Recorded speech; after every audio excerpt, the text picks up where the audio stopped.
¿Sabías que 7.1% de la población tiene alguna fobia? La encuesta nacional de epidemiología psiquiátrica en México señala que los trastornos mentales más comunes son las fobias específicas. Pero, ¿qué es una fobia? ¿Conoces su origen? ¿Crees que el miedo exagerado la puede originar? ¿Cuáles son las causas, síntomas y tratamientos? Actualmente se sabe más de las fobias, por lo que se han diversificado los tratamientos. Por ello, el paciente no debe autodiagnosticarse. Solo un profesional de la salud mental está en condiciones de hacer un diagnóstico.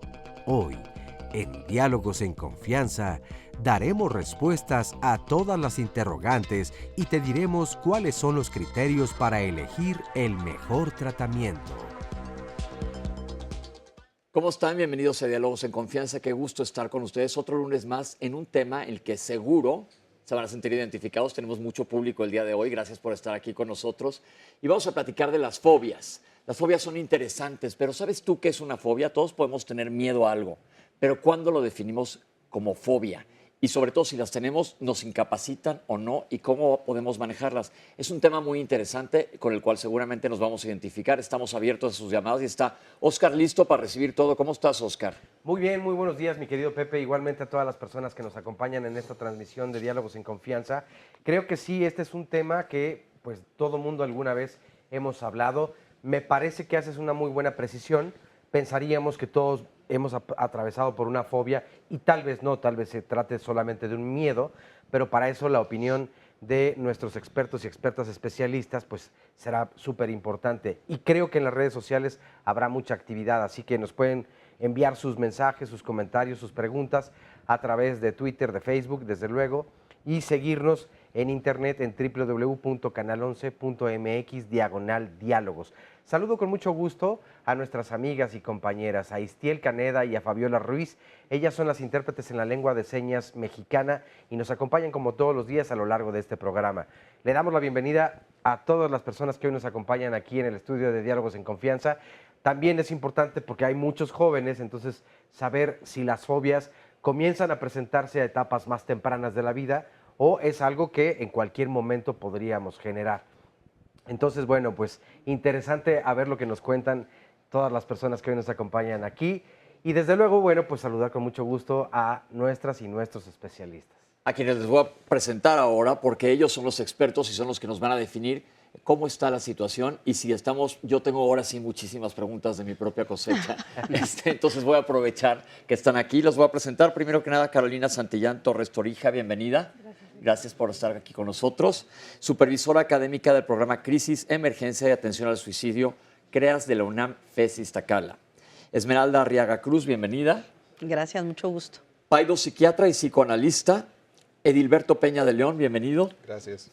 Neuropsiquiatra, director de investigación del Instituto de Neurociencias, Investigación y Desarrollo Emocional, INCIDE. Y finalmente, Jorge Rosell, bienvenido. Muchas gracias, José. Psicólogo clínico, asesor de la Dirección General de Administración de la SEP en Ciudad de México. Antes de que nos metamos de lleno a exprimirles la información, que tenemos muchas ganas, todo el público, Oscar y yo, y 1, 2, 3 por mí, todos mis compañeros que me están viendo allá afuera, vamos a presentar un video de qué es una fobia, un sondeo para ver si la gente sabe qué es una fobia o si tenemos bien o erróneos los conceptos. Vamos a verlo. Pues una fobia es algo que te absorbe, que te molesta, te enclaustra, algo que puede ser fobia, no sé, el mismo mar, ¿no? Si te metes al mar puedes tener fobia con respecto a los animales o todo lo que, ¿no? Se aparezca por ahí, ¿no? Pues es cuando te da pavor a algo y por decir cuando estás en un espacio pequeño así, te da mucha fobia a eso. Miedo a alguna cosa. Un miedo irracional. Pues el temor a algún cierto tipo de cosa o... Sí, cierto tipo de cosa. Tengo como noción que es como el miedo que te da algo, puede ser alguna situación, algún animal, sí, como una situación, por ejemplo, la claustrofobia cuando estás en un espacio cerrado, pero sí, en sí es como miedo. Bueno, finalmente es algún miedo que tengas sobre alguna cosa o algún, no sé, puede ser un objeto, un animal o algo en especial, pero finalmente es un miedo hacia algo en especial. Pues es cuando le tienes miedo a algo, pavor, algo que con lo que ya no puedes ver algo así. ¿Es el miedo a algo en específico? Una fobia es un temor a algo. Especialistas, ¿cómo ven las respuestas del público en general? Y vamos a ver qué ideas tenemos aquí. ¿Cómo ven? Claro, pues es interesante porque parece que a todos nos queda claro que el miedo es un mecanismo de defensa. En realidad, todos tenemos miedo. Nos ayuda a defendernos del ambiente, de circunstancias. Sin embargo, solamente por ahí alguien dijo que es irracional. O sea, el miedo cuando es exagerado y además la persona lo percibe como irracional. La persona se da cuenta que en realidad no va a pasar nada y sin embargo no puede controlarlo. Ahí es cuando se transforma un miedo adaptativo a un miedo del que no se tiene control ya de parte de las personas. Sí, efectivamente, ¿no? La fobia es un trastorno emocional que abarca la parte de la psicología. Se caracteriza por un miedo irracional, excesivo, que se confronta, se tiene que confrontar porque si no, sí podemos estar en un estado de peligro. Sobre todo porque una fobia, al ser un miedo exagerado, nos puede dar una situación de escape o hasta cierto punto un ataque de ansiedad. Ok, que vamos a ver un poco más adelante, claro. Lo tenemos contemplado para hablar un poco de los ataques de ansiedad. ¿Podemos decir que las fobias son un problema de salud pública? Yo creo que no. Sí es, como habían dicho en la cápsula, el trastorno psiquiátrico más prevalente en todas las poblaciones. Para México se calcula que cerca del 33% de la población tiene alguna fobia específica, pero eso no quiere decir que sea un padecimiento incapacitante. Muchos de nosotros podemos tener alguna fobia a algún animal o algún objeto o alguna situación que sea poco frecuente en nuestra vida, y como es poco frecuente, tú eres funcional y no buscas tratamiento para ello. Entonces, pensar que fobias, en específico fobias, son un trastorno de salud pública, creo que no sería adecuado. Sí decir que es muy frecuente, pero no que es un gran problema. Así es. ¿Cuántos tipos de fobias existen? Porque ahora que estuvimos revisando sobre el tema, yo tenía contempladas cierto número de fobias. De la hora que empecé a leer ya hay una cantidad bárbara. Sí, siempre es mucho. De pronto se dice que hay más de las que los expertos ¿no? aceptan. Entonces, las más frecuentes tienen que ver con los animales, con los desastres. Hay una que mucha gente tenemos que tiene que ver con el miedo a la sangre y a las heridas. Pero también si buscas en Wikipedia, bueno, a los payasos, a los unicornios, a las mesas y ya todas estas cosas. Hay que recordar que las fobias tienen un componente evolutivo. Entonces, claro que un desastre natural en algún momento representó para nosotros un riesgo de vida o muerte. Los payasos no lo sé, las mesas, ¿no? Los unicornios. Entonces, la sangre y las heridas, como decíamos, es un trastorno de la ansiedad. La ansiedad te prepara para una situación de vida o muerte. A veces la fobia exagera porque no te va a matar ni la enfermera con su aguja, ni el perro necesariamente, pero muchas personas tienen un evento traumático en la infancia y desarrollan una fobia a partir de eso. Sí. Pero lo que sí hay que decir, y que ahora que decías que hicieron la búsqueda, para darle nombre a una fobia utilizan la acepción grecolatina. Así es. Entonces, la realidad es que puede existir nombres tan extraños de fobias que yo creo que ninguno de nosotros nos lo sabemos todos, ni nadie. Por supuesto. Si los buscas en internet, bueno, la combinación de cada nombre grecolatino. Porque no es sino una etimología simple. De repente hay nombres de fobias que ahorita vamos a platicar de las más comunes, que no tienen nada que ver probablemente con la fobia que estamos hablando, pero tenemos una cápsula que enseña lo que es una fobia para ilustrar más el tema y vamos a regresar a ver de dónde se generan. Vamos a ver esta cápsula. Según datos del Instituto Nacional de Psiquiatría Ramón de la Fuente, 7% de los mexicanos presenta alguna fobia. Los especialistas hacen la distinción entre miedo y fobia. El miedo se refiere a una perturbación angustiosa no incapacitante del estado de ánimo ante una amenaza concreta particular, mientras que la fobia Es una aversión muy intensa, persistente e irracional desencadenada por la presencia o anticipación de cosas, animales, personas o situaciones específicas. Las personas que padecen este tipo de trastorno de ansiedad hacen hasta lo imposible por evitar ponerse en situaciones que su cerebro interpreta como peligrosas, porque les impide llevar una vida normal. Pero, ¿por qué sucede esto?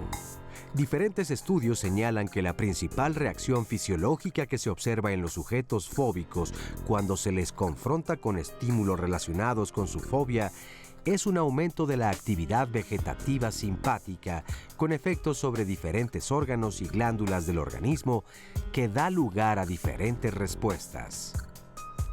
En la vida real, los estímulos potencialmente peligrosos son complejos y pueden suponer una amenaza efectiva para la integridad del organismo, en comparación con los estímulos empleados en el laboratorio.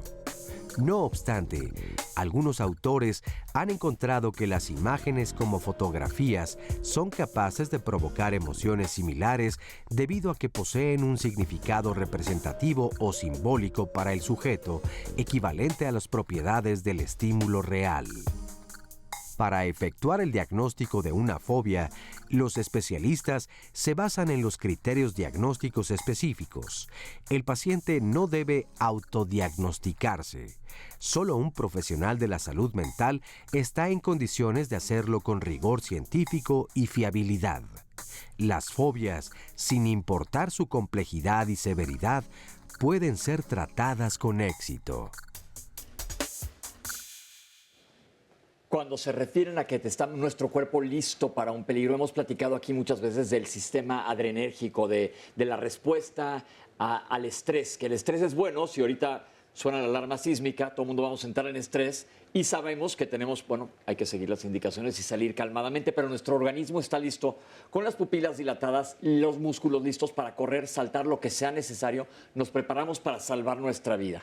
Esa es la respuesta al estrés, que es la respuesta de pelear o huir. Contra un temblor, mejor huir siempre, no hay que pelear, pero esa es la respuesta normal. Y hemos platicado en muchísimas situaciones aquí en Diálogos sobre el estrés sostenido. Entonces, una fobia, tu organismo está listo para algo que, les voy a preguntar a los especialistas, no es real. ¿De dónde nace una fobia?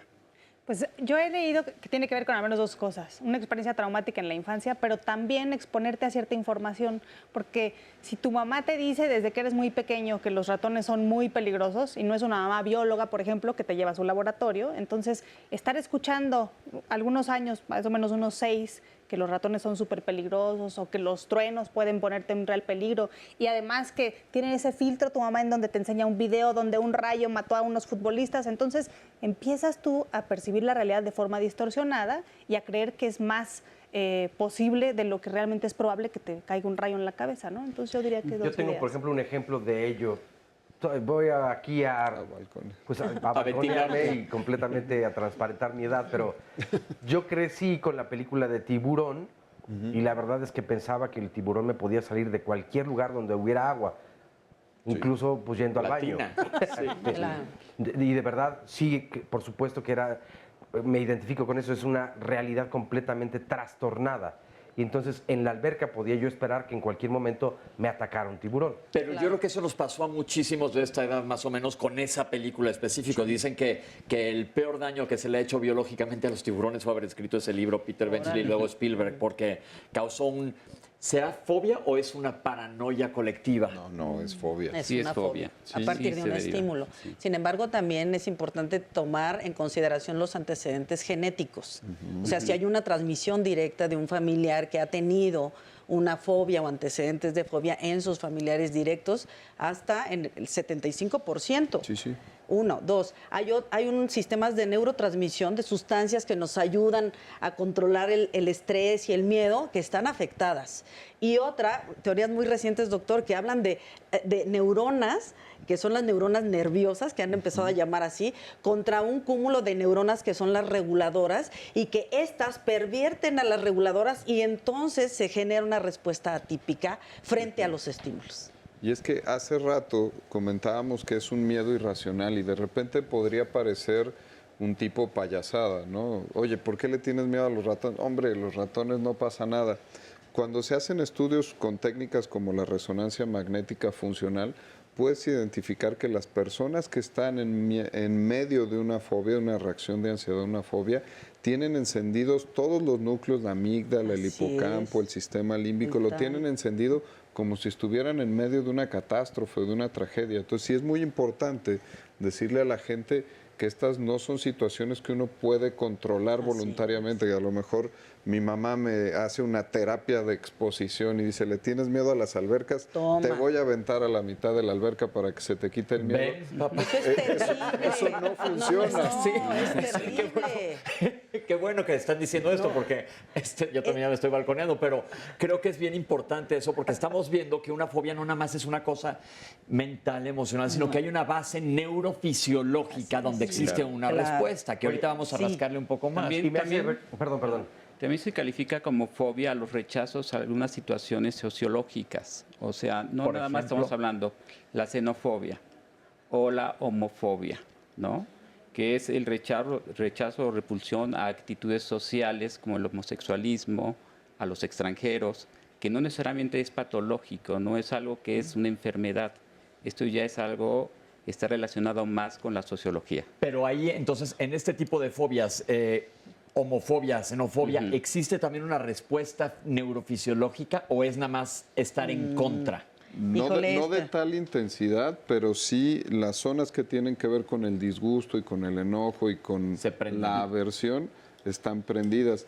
De hecho, y lo mencionaban en la cápsula, está el componente del miedo irracional, pero el segundo componente que tiene una fobia son las conductas evitativas, que a veces son tan espectaculares que esa es la verdadera disfunción del problema de la fobia. Tú puedes decir, bueno, le tengo miedo a las víboras, pero mi reacción ante cualquier cosa que tenga que ver con una víbora es lo que de veras me da el problema. Claro. Okay. Pero yo quiero retomar un poquito esto de cómo la gente que no es portadora de una fobia, que tiene un familiar que sí es portador de una fobia, no están percibiendo en realidad la gravedad de la situación. Sí. Y entonces los exponen al evento que les provoca la angustia y toda esta cascada. Perdón que le interrumpa, tenemos que hacer un corte, pero vamos a un corte y regresamos con ustedes. Estamos en Diálogos en Confianza hablando de fobias.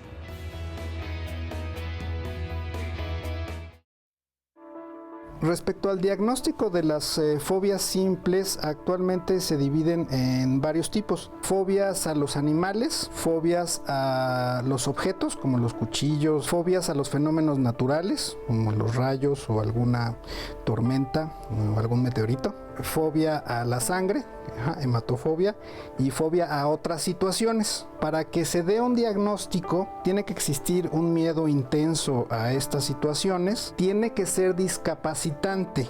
Todos podemos tener una fobia a las serpientes, pero si uno en realidad no está en contacto con serpientes o no hay razón para que no disfunciona en la vida, es decir, no tiene ningún problema, pues no habría un diagnóstico. Tiene necesariamente que cumplir el requisito de que se vea afectada la vida general del paciente.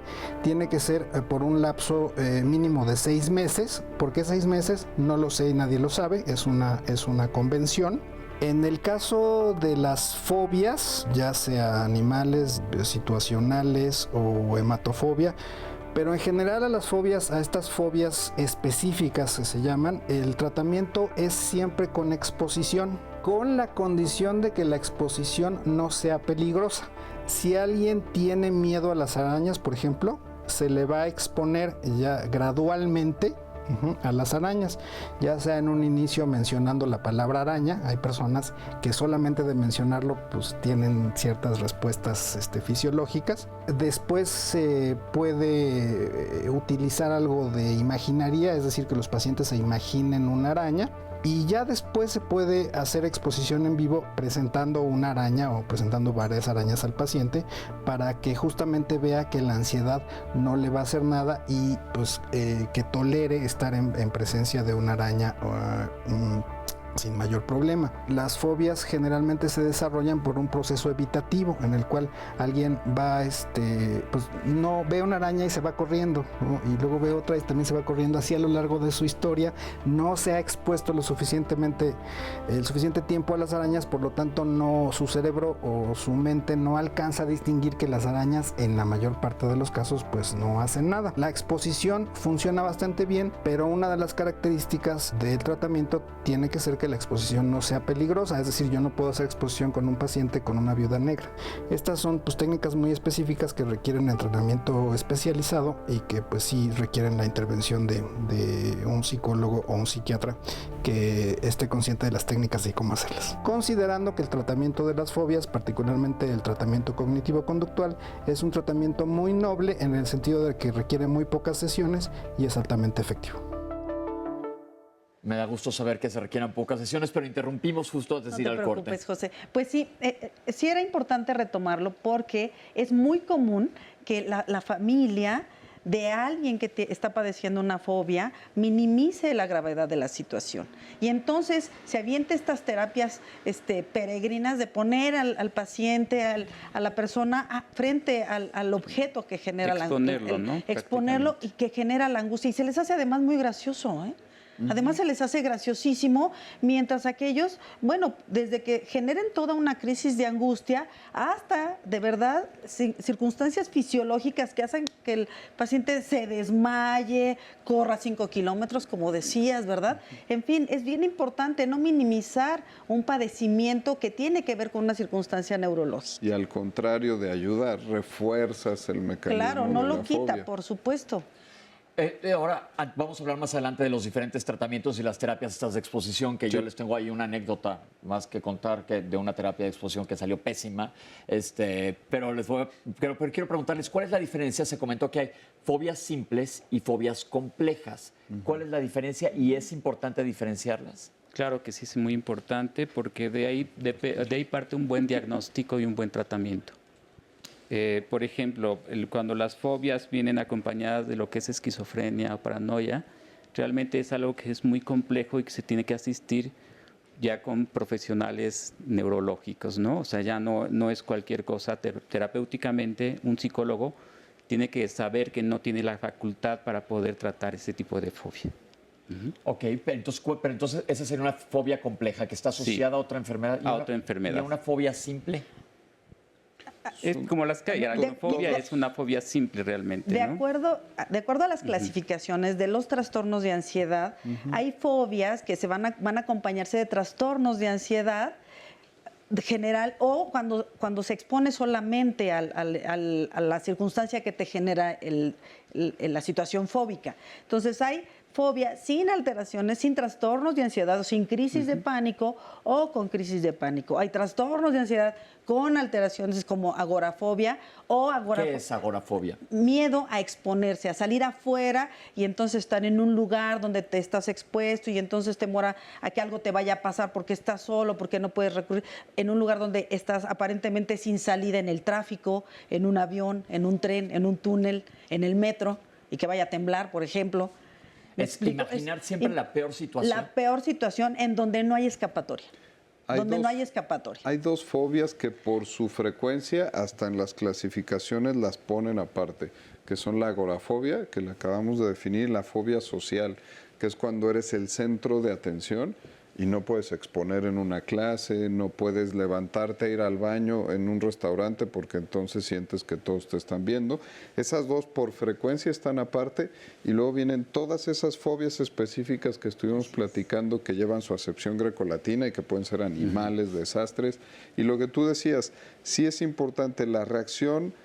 Para mi organismo la traducción es catastrófica, es como si estuviera yo en el peor estado de alerta. Ese es el sentido que tiene uno ante el momento fóbico y por eso son todas esas conductas evitativas. Hace rato quería yo hacer un comentario precisamente con respecto a esto. ¿Qué tanto respeto hay hacia la fobia que yo tengo por ridícula que esta pareciera? Porque eso, las personas que no la viven, evidentemente entonces dicen, ay, pero ¿cómo va a ser? Recuerdo una entrevista que le estaban haciendo a Judi Dench, esta fantástica actriz, y decía, bueno, yo le tengo fobia a los gusanos. Entonces la gente comenzaba a reírse y decían, pero ¿cómo le vas a tener miedo a un gusano que si lo ves a esa distancia, pues va a tardar un día en llegar a ti? Entonces, ¿cómo te puede provocar este miedo? Bueno, no es que te ataque forzosamente, no es que tu vida esté entonces, desde luego, en riesgo para que tú generes esta fobia, ¿no? Y hay esta llamada de José Estrada que nos dice, ¿cuánto tiempo se debe estar expuesto a la información que provoca la fobia para que ésta se desarrolle? Que era también parte de lo que decían. Que yo creo que esa es una pregunta interesante porque va a lo que les voy a preguntar ahora, que hablamos de que no necesariamente si tienes fobia a un ratón tienes que haberte caído a una alcantarilla y que te llenes de como película, ¿no? Lleno de ratones. Pero inclusive hasta la información que tú vas recibiendo de chico y ver fotos, porque por ejemplo yo me imagino los bebés o los niños como van creciendo no tienen miedo a nada. Sí, es súper interesante lo que ocurre. Cuando tú estás en el preescolar, desconoces todas las cosas que se pueden complicar en la vida. Ni siquiera tienes muy claro por qué no hay que tocarle estufa, por ejemplo, ¿no? O por qué no hay que acercarse a un gato, jalarle la cola, que mi hijo lo hizo, ¿no? Entonces, lo que ocurre en la primaria es que, gracias a que estudias también un poco de ciencias naturales, vas dándote cuenta que hay muchos desastres naturales, que hay muchas cosas que te pueden complicar, y entonces las fobias son muy frecuentes en la primaria, pero se esperaría que para sexto de primaria tú ya tienes la cantidad de información suficiente para decir, las tarántulas son de respeto, pero está difícil que una tarántula ahorita aparezca, si yo no la molesto no hay falla, ¿no? Entonces, esta exposición a la información es lo que hace que de pronto te sientas especialmente vulnerable, pero después, con la madurez, ya no te sientes tan en peligro y conoces muy bien. Es muy poco probable que me moleste una tarántula, ¿no? Ahora, como dices, a veces una sola experiencia traumática es suficiente para que genere una fobia. Y la transmisión de la información, pues más vale que sea varias emisiones para que entonces tú estés absolutamente seguro de que va por ahí la cosa. Pero también muchas veces, y así hay que decirlo, la fobia no está directamente relacionada al evento traumático. Otras ocasiones desarrollas por mecanismos intrincados de tu mente un simbolismo y desarrollas una fobia a una cosa que no fue la que te originó el evento traumático. A ver, vamos a barajarla más despacio. Sí, no a fuerza. Por ejemplo, si yo tengo miedo a la sangre, no forzosamente es que tuve un evento donde vi a alguien desangrarse y entonces desarrollé la fobia. Por otros eventos traumáticos que pude haber tenido en la infancia, termina mi mente señalando a la sangre. Para mi mente es más económico y es más fácil tener el simbolismo, por ejemplo, de tenerle miedo a la sangre, a tenerle miedo a los regaños de mi mamá. Exacto. Es como una asociación de ideas. Es un simbolismo para que es más fácil tenerle miedo a la sangre que estar lidiando todo el tiempo con mi mamá, que es la que me hizo el evento traumático de los regaños. Pues entonces ahí está más difícil porque no es quitarle el miedo a la sangre, sino es irle a rascar la cabeza a ver a dónde le encuentras el problema. Porque esto es bien interesante. Estamos viendo que puede generarse por algo que no tiene nada que ver con le estás dando un simbolismo a algo diferente. ¿Cómo es esto? Por ejemplo, mi mamá me cacheteaba de a tiro por viaje porque no me lavaba yo las manos. Y yo desarrollé miedo a las agujas. Entonces, no es que le tenga miedo per se a la aguja, sino que eso lo desarrollo, lo que mi mamá cosía mucho. No, algo por el estilo. Ya me acabo de inventar un guión de una película. Es parecido, pero en las fobias siempre vamos a ver el entorno del paciente que está relacionado con la fobia. Por ejemplo, una persona que tiene aerofobia, que es miedo a volar, está relacionado con que es una persona que tiene tendencias a tener el control y para ella perder el control le genera cierta aberración. Entonces, cuando una persona vuela, pues no tiene el control absolutamente de nada. Y hay una correlación con su entorno. Entonces, las personas que tienden a controlar a los demás son más propensas a la aerofobia. Pero a ver, una pregunta en cuanto a esta fobia específica, porque también yo tengo un poco de esa, ya puedo aterrizar con los ojos abiertos, porque aparte sí viajo bastante frecuentemente, pero la paso bastante mal en el avión. Pero yo me acuerdo de una terapia que era que te explican toda la seguridad de un avión. Es mucho más fácil que ahorita se me caiga un reflector en la cabeza que se me caiga un avión. Esas terapias son cognitivas. Quiere decir que te dan un conocimiento total, estadístico, para que tú raciones y puedas confrontar tu fobia. Porque entonces es totalmente irracional, como dicen, es irracional, pero la persona se da cuenta que es irracional o no te das cuenta. No, sí. Sí te das cuenta. Sí. Frente a las fobias, sí. La gente se da cuenta, solo que no lo puede controlar. Sí, ya sé que no me va a pasar nada. Pues ¿se acuerdan ese capítulo de Harry Potter en donde uno de los maestros les dice, bueno, vamos a trabajar algunos miedos? Y entonces de un como closet, de un ropero, dice, a ver, vamos a escenificar tu miedo. Y entonces le parece a uno de ellos una tarántula, porque le tiene miedo a la tarántula. Pero que no me acuerdo quién era, el pelirrojo, ve la tarántula así de grandota, así lo viven. Así, grandota. Así la viven, y es una tarantulita. Y bueno, luego ellos le hacían ahí un rollo de cómo caricaturizar la fobia y entonces curar un poco. Pero así se vive. Es irracional, dicen, pero es que en realidad no me va a hacer nada. Y sin embargo, no puedo controlarlo. Se puede tener más de una fobia a la vez, evidentemente. Por supuesto, claro que sí. ¿Es común? Es común. Es el trastorno más común. De hecho, ni siquiera tiene que ver con el coeficiente intelectual ni la inteligencia de la persona. Tú puedes tener varios doctorados y tener fobias. Tengo el caso de un paciente con 2 carreras y una maestría que tenía la fobia a que las personas que tenían VIH pudieran tocar algo y entonces él contagiarse a través de tocar la taza, que ya había tocado a alguien que podía haber tenido VIH. Y es alguien que cognitivamente tiene toda la información. Y que sabe que no le va a pasar nada. Es correcto, pero no lo puede evitar. ¿Y de dónde venía esa fobia? Está interesante rascarle para ver de dónde sale, ¿no? Pero es como decían, es que hay toda una construcción simbólica alrededor de las fobias. Es decir, todos esos factores, pero también hay que pensar en tu propia historia, en cuáles son las vicisitudes a las que te has enfrentado y que de alguna manera o has enfrentado o has mandado a otras áreas no conscientes de tu aparato psíquico y entonces las vas a transformar en algo, por ejemplo, ¿no? Y que, curiosamente, como dice el doctor, no tiene nada que ver con un factor directo. Hay pacientes que le tienen un paciente específico miedo atroz a los gatos, atroz. Y dice, bueno, rascándole, el oír el sonido de los gatos le recordaba las relaciones sexuales de sus padres. ¿Sí? Entonces, ¿qué tenía que ver? Pero hay que rascarle. Es una construcción simbólica muy personal. Amén de todos los factores que hemos hablado. Ojalá fuera tan simple, ¿no? Pero es mejor evitar a los gatos que andar evitando que mis papás se encierren en el cuarto. O una educación apropiada para que dices, oye... Pero me acaban de contestar la pregunta que iba a hacer yo ahora. Definitivamente esto tiene que ser visto por un especialista. Por supuesto. Sí. Definitivamente. Si te altera la funcionalidad. Si yo le tengo fobia a las cucarachas, pero no altera mi funcionalidad, puedo vivir. Si se atraviesa alguna, siempre está mi esposa, que se encarga de matarlas a todas. Vamos a ver este sondeo, a ver qué nos dice la gente. Yo digo que sí. O sea, hay gente que definitivamente no vas a trabajar en un zoológico si te dan miedo, no sé, los reptiles, ¿no? No lo vas a hacer y entonces yo creo que sí te puede incapacitar. No creo que me incapacite. Sí, porque pues no puedes pues hacer varias cosas o salir o estar en lugares pequeños por lo mismo de que te da mucho pavor y te pones como muy loco y eso. A extremos, sí.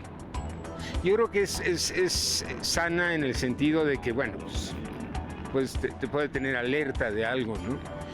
Pero sí, ya a ultranza, si ya te encierras en tu casa, no sales, ¿eh? Sí, porque como es un miedo irracional, tú piensas que ese miedo te va a afectar de cierta forma.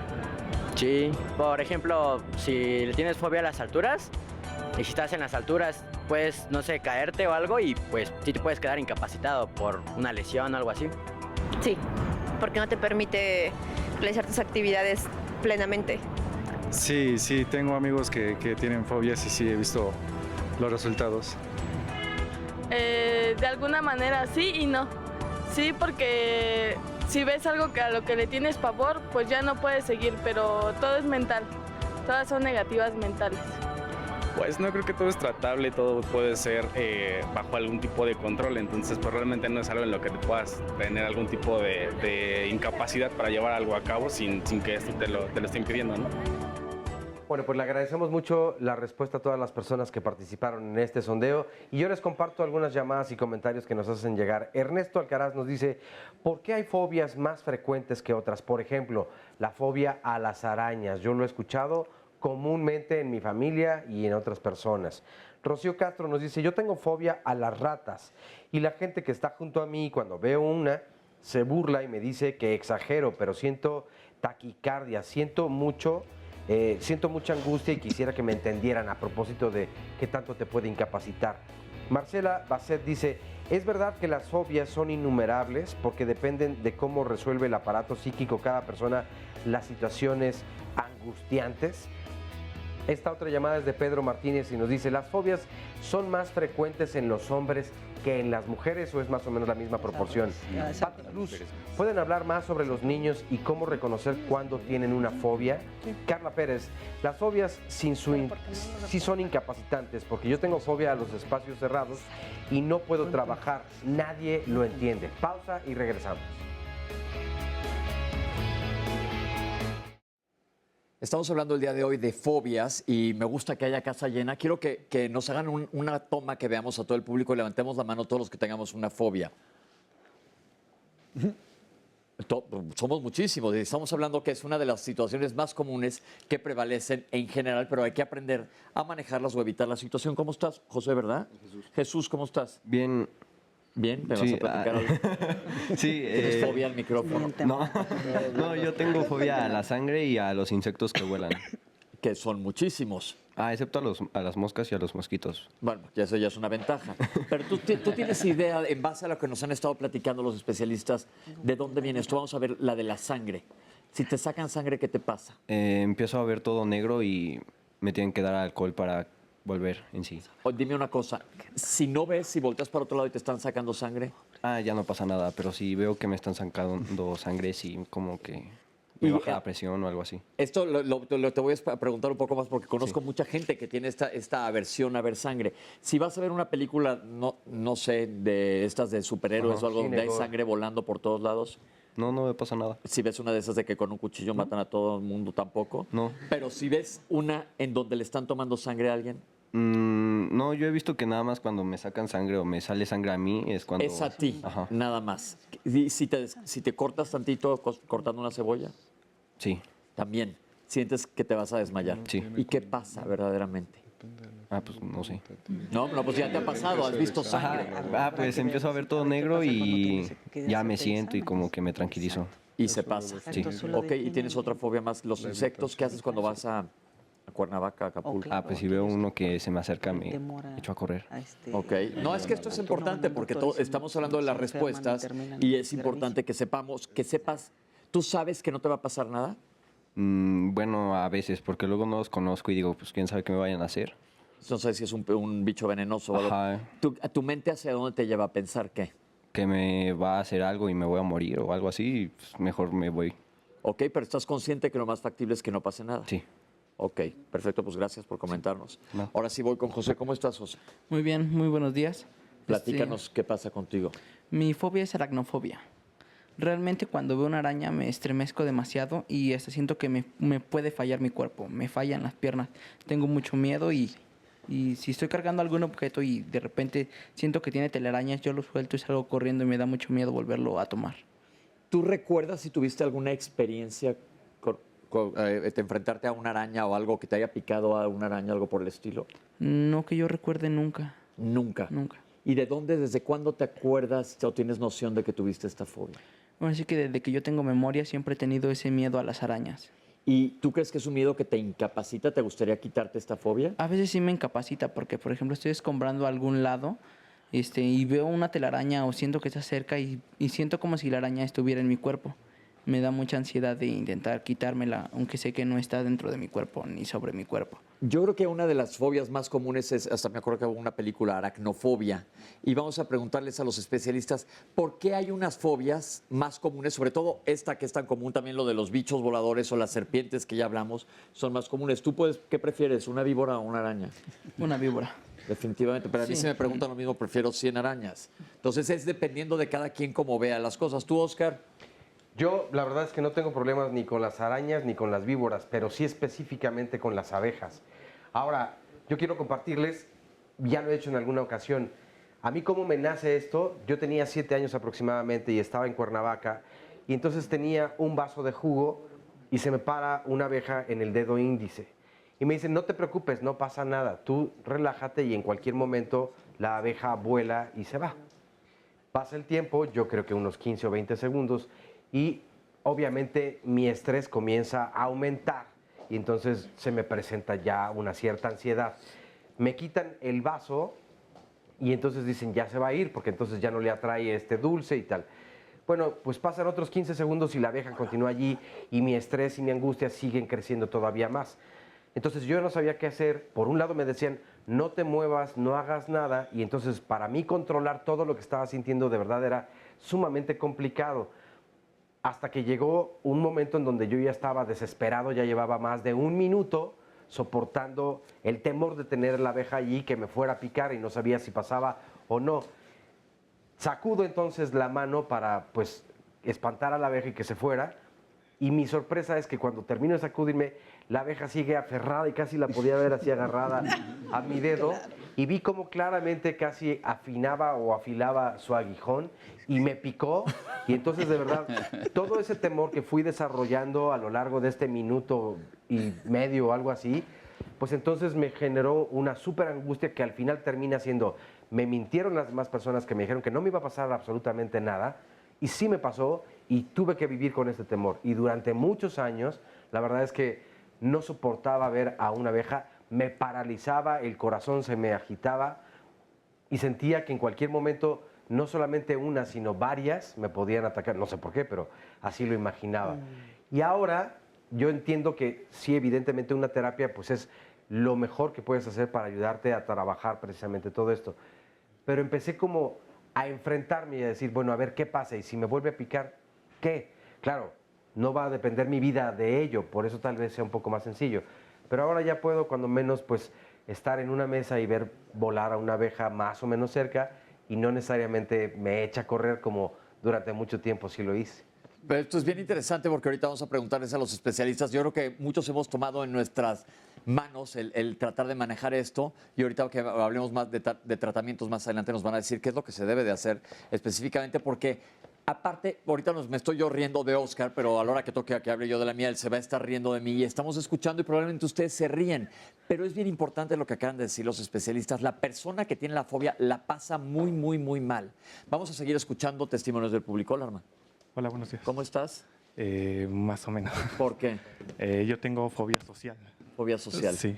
¿Cómo traduces? Explícale a la gente qué es la fobia social. Este es un temor, o sea, lo que están viendo ahorita, lo que están escuchando en mi voz, es como sentirme si alguien me fuera a agredir en cualquier momento, desde que salgo de mi casa hasta que regreso.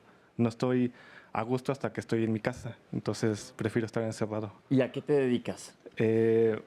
Bueno, también como un recurso para querer vencer la fobia, me he dedicado a la docencia. Ok. ¿Y estás supervisado por un terapeuta? Sí. Ok, sí estás con tratamiento, porque esta es una fobia que a ti obviamente te incapacita a muchísimos niveles. Sí. Estamos escuchando ahorita a Oscar que decía no podía estar, sentía que se le sale el corazón cuando está expuesto. Tú cuando, por ejemplo, estar ahorita aquí con mucha gente, ¿qué sientes? Mucho miedo. De hecho, desde que me llamaron para bajar, empecé a sentir como latía mi corazón más fuerte y no sé, como si algo fuera a pasar. Pero ¿estás consciente que no te va a pasar nada? Sí, sí. Lo tienes consciente, que esto es muy interesante y lo vamos a preguntarle a los especialistas que están aquí ahorita. Él lo estás pasando mal. Sí. ¿Qué podemos hacer los que estamos a su alrededor, por ejemplo, yo ahorita, para hacer que él la pase mejor o no se le haga tan terrible esto que está sintiendo? Precisamente es lo que estás haciendo, ¿no? Entender la situación y entender a la persona que padece esta fobia. Nosotros, precisamente para poder combatir la fobia, también socialmente requerimos de ser conscientes y hasta cierto punto tener el conocimiento de lo que es una fobia. Por eso es muy importante que este conocimiento caiga en todas las personas que socializan, ¿no? Si tú tienes el entendimiento de que él tiene un miedo hacia la gente, pues automáticamente lo vas a tratar de otra manera y vas a saber que ese padecimiento en conjunto con tu conocimiento puede minimizar este efecto. Esto es bien importante. ¿Te sientes mejor cuando nos escuchas? ¿Que sientes algo de paz, sientes algo de consuelo, de alivio? Sí, Y yo te quiero decir que eres muy valiente, porque yo entiendo lo que es una fobia y si junto a mí te hubiera sentado una anaconda, no estaría aquí sentado. De verdad, te felicito, porque se ve que lo has trabajado. Pero es bien importante lo que dice el doctor, que los que estemos en el entorno aprendemos a respetar y a entender. Muchísimas gracias por estar aquí con nosotros y por platicar. De nada. Ok. Hola, Evelyn. Hola, buenos días. ¿Cómo estás? Bien. ¿Bien? Tranquila. ¿Tú sí. qué nos vas a platicar? Pues yo le tengo fobia a las cucarachas y a unas bolas así grandotas, como si fuera comezón o algo así, por explicarlo. ¿Cómo? ¿A que te salgan? Son bolitas que le salen a veces a los perros o a veces hasta que me salen a mí, me da cosa, me dan como que pánico. ¿Y sabes qué son? ¿Te han salido? ¿Tienes un diagnóstico? Bueno, sí, pero esa fue una enfermedad que tuve. Y ¿Qué creo, enfermedad fue? ¿Te acuerdas? La verdad, sí, pero no me gustaría mucho decirla. Ok, perfecto, no importa. Pero hazte cuenta, si te pica un mosco y si te hace una roncha, te da... No pasa nada, pero si veo Pero que tú lo son sientes. muchas, sí. Sí. El pánico. ¿Cómo podríamos ayudarle a ella? Porque todos estamos expuestos a que nos pique cualquier cosa o que nos peguemos y se nos haga una bola. Lo que te da ansias es la deformidad en la piel.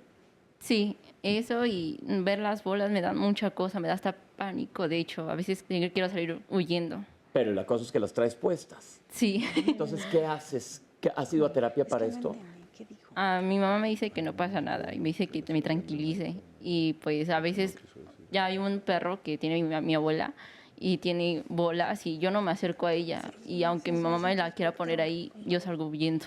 Dime una cosa, escuchando todo lo que estamos platicando ahorita, ¿cómo te sientes? ¿Te ayuda a comprender que primero no eres la única, que todos tenemos? ¿Te ayuda? Sí, sí me ha ayudado. Ahorita escuché que un especialista también tiene fobia a las cucarachas y me he dado cuenta que, tengo algunos parecidos igual, que cuando veo una cucaracha, pues me puedo tranquilizar un poco y pues con las roñas, pues no rascarme a tal grado. Sí, porque eso sí te puede traer complicaciones, que es a donde quiero llevar ahora la conversación con los especialistas. El tener una fobia, por ejemplo, en el caso de Evelyn, ella le dan ganas de rascarse, ¿verdad? Sí. O sea, se puede impetiginizar, ¿qué quiere decir esto? Que te rasques mucho y se te infecta y entonces ahora sí tienes una complicación. Sí. Las fobias, ¿qué tanto en riesgo ponen a una persona de no tener una complicación por la fobia en sí? Porque, por ejemplo, Armando es una fobia social, pero no le va a pasar nada. Eso sabemos que no, pero ella se puede estar rascando y crear una situación. O yo que si veo que ahorita sale una víbora, me salte por la ventana y me rompa la cabeza. No sé, estoy diciendo a lo mejor algo tonto, pero ¿qué implicaciones tienen las fobias? Muchas. Es que ahí podríamos caer también un poquito en lo que es el trastorno obsesivo compulsivo, donde una idea fija, como puede ser el tema de rascarme cuando veo una roncha, esa se convierte en una idea fija y tengo que hacer un acto compulsivo para descargar la ansiedad y ese acto compulsivo puede ser dañino para mí. Si yo tengo, por ejemplo, una fobia de contaminación, si a mí me da mucho miedo que la gente al saludarme me transmita bacterias y eso me dé una enfermedad. Entonces yo puedo, en un acto compulsivo, utilizar jabón con cloro, con alcohol 30 veces al día, me voy a lastimar la piel y me voy a hacer una herida. Es esta frontera donde hablábamos de las fobias simples y las fobias complejas, cuando hay una combinación, una comorbilidad, le decimos en medicina, con otra enfermedad que puede ser el trastorno obsesivo compulsivo, ya los pacientes se pueden poner en riesgo.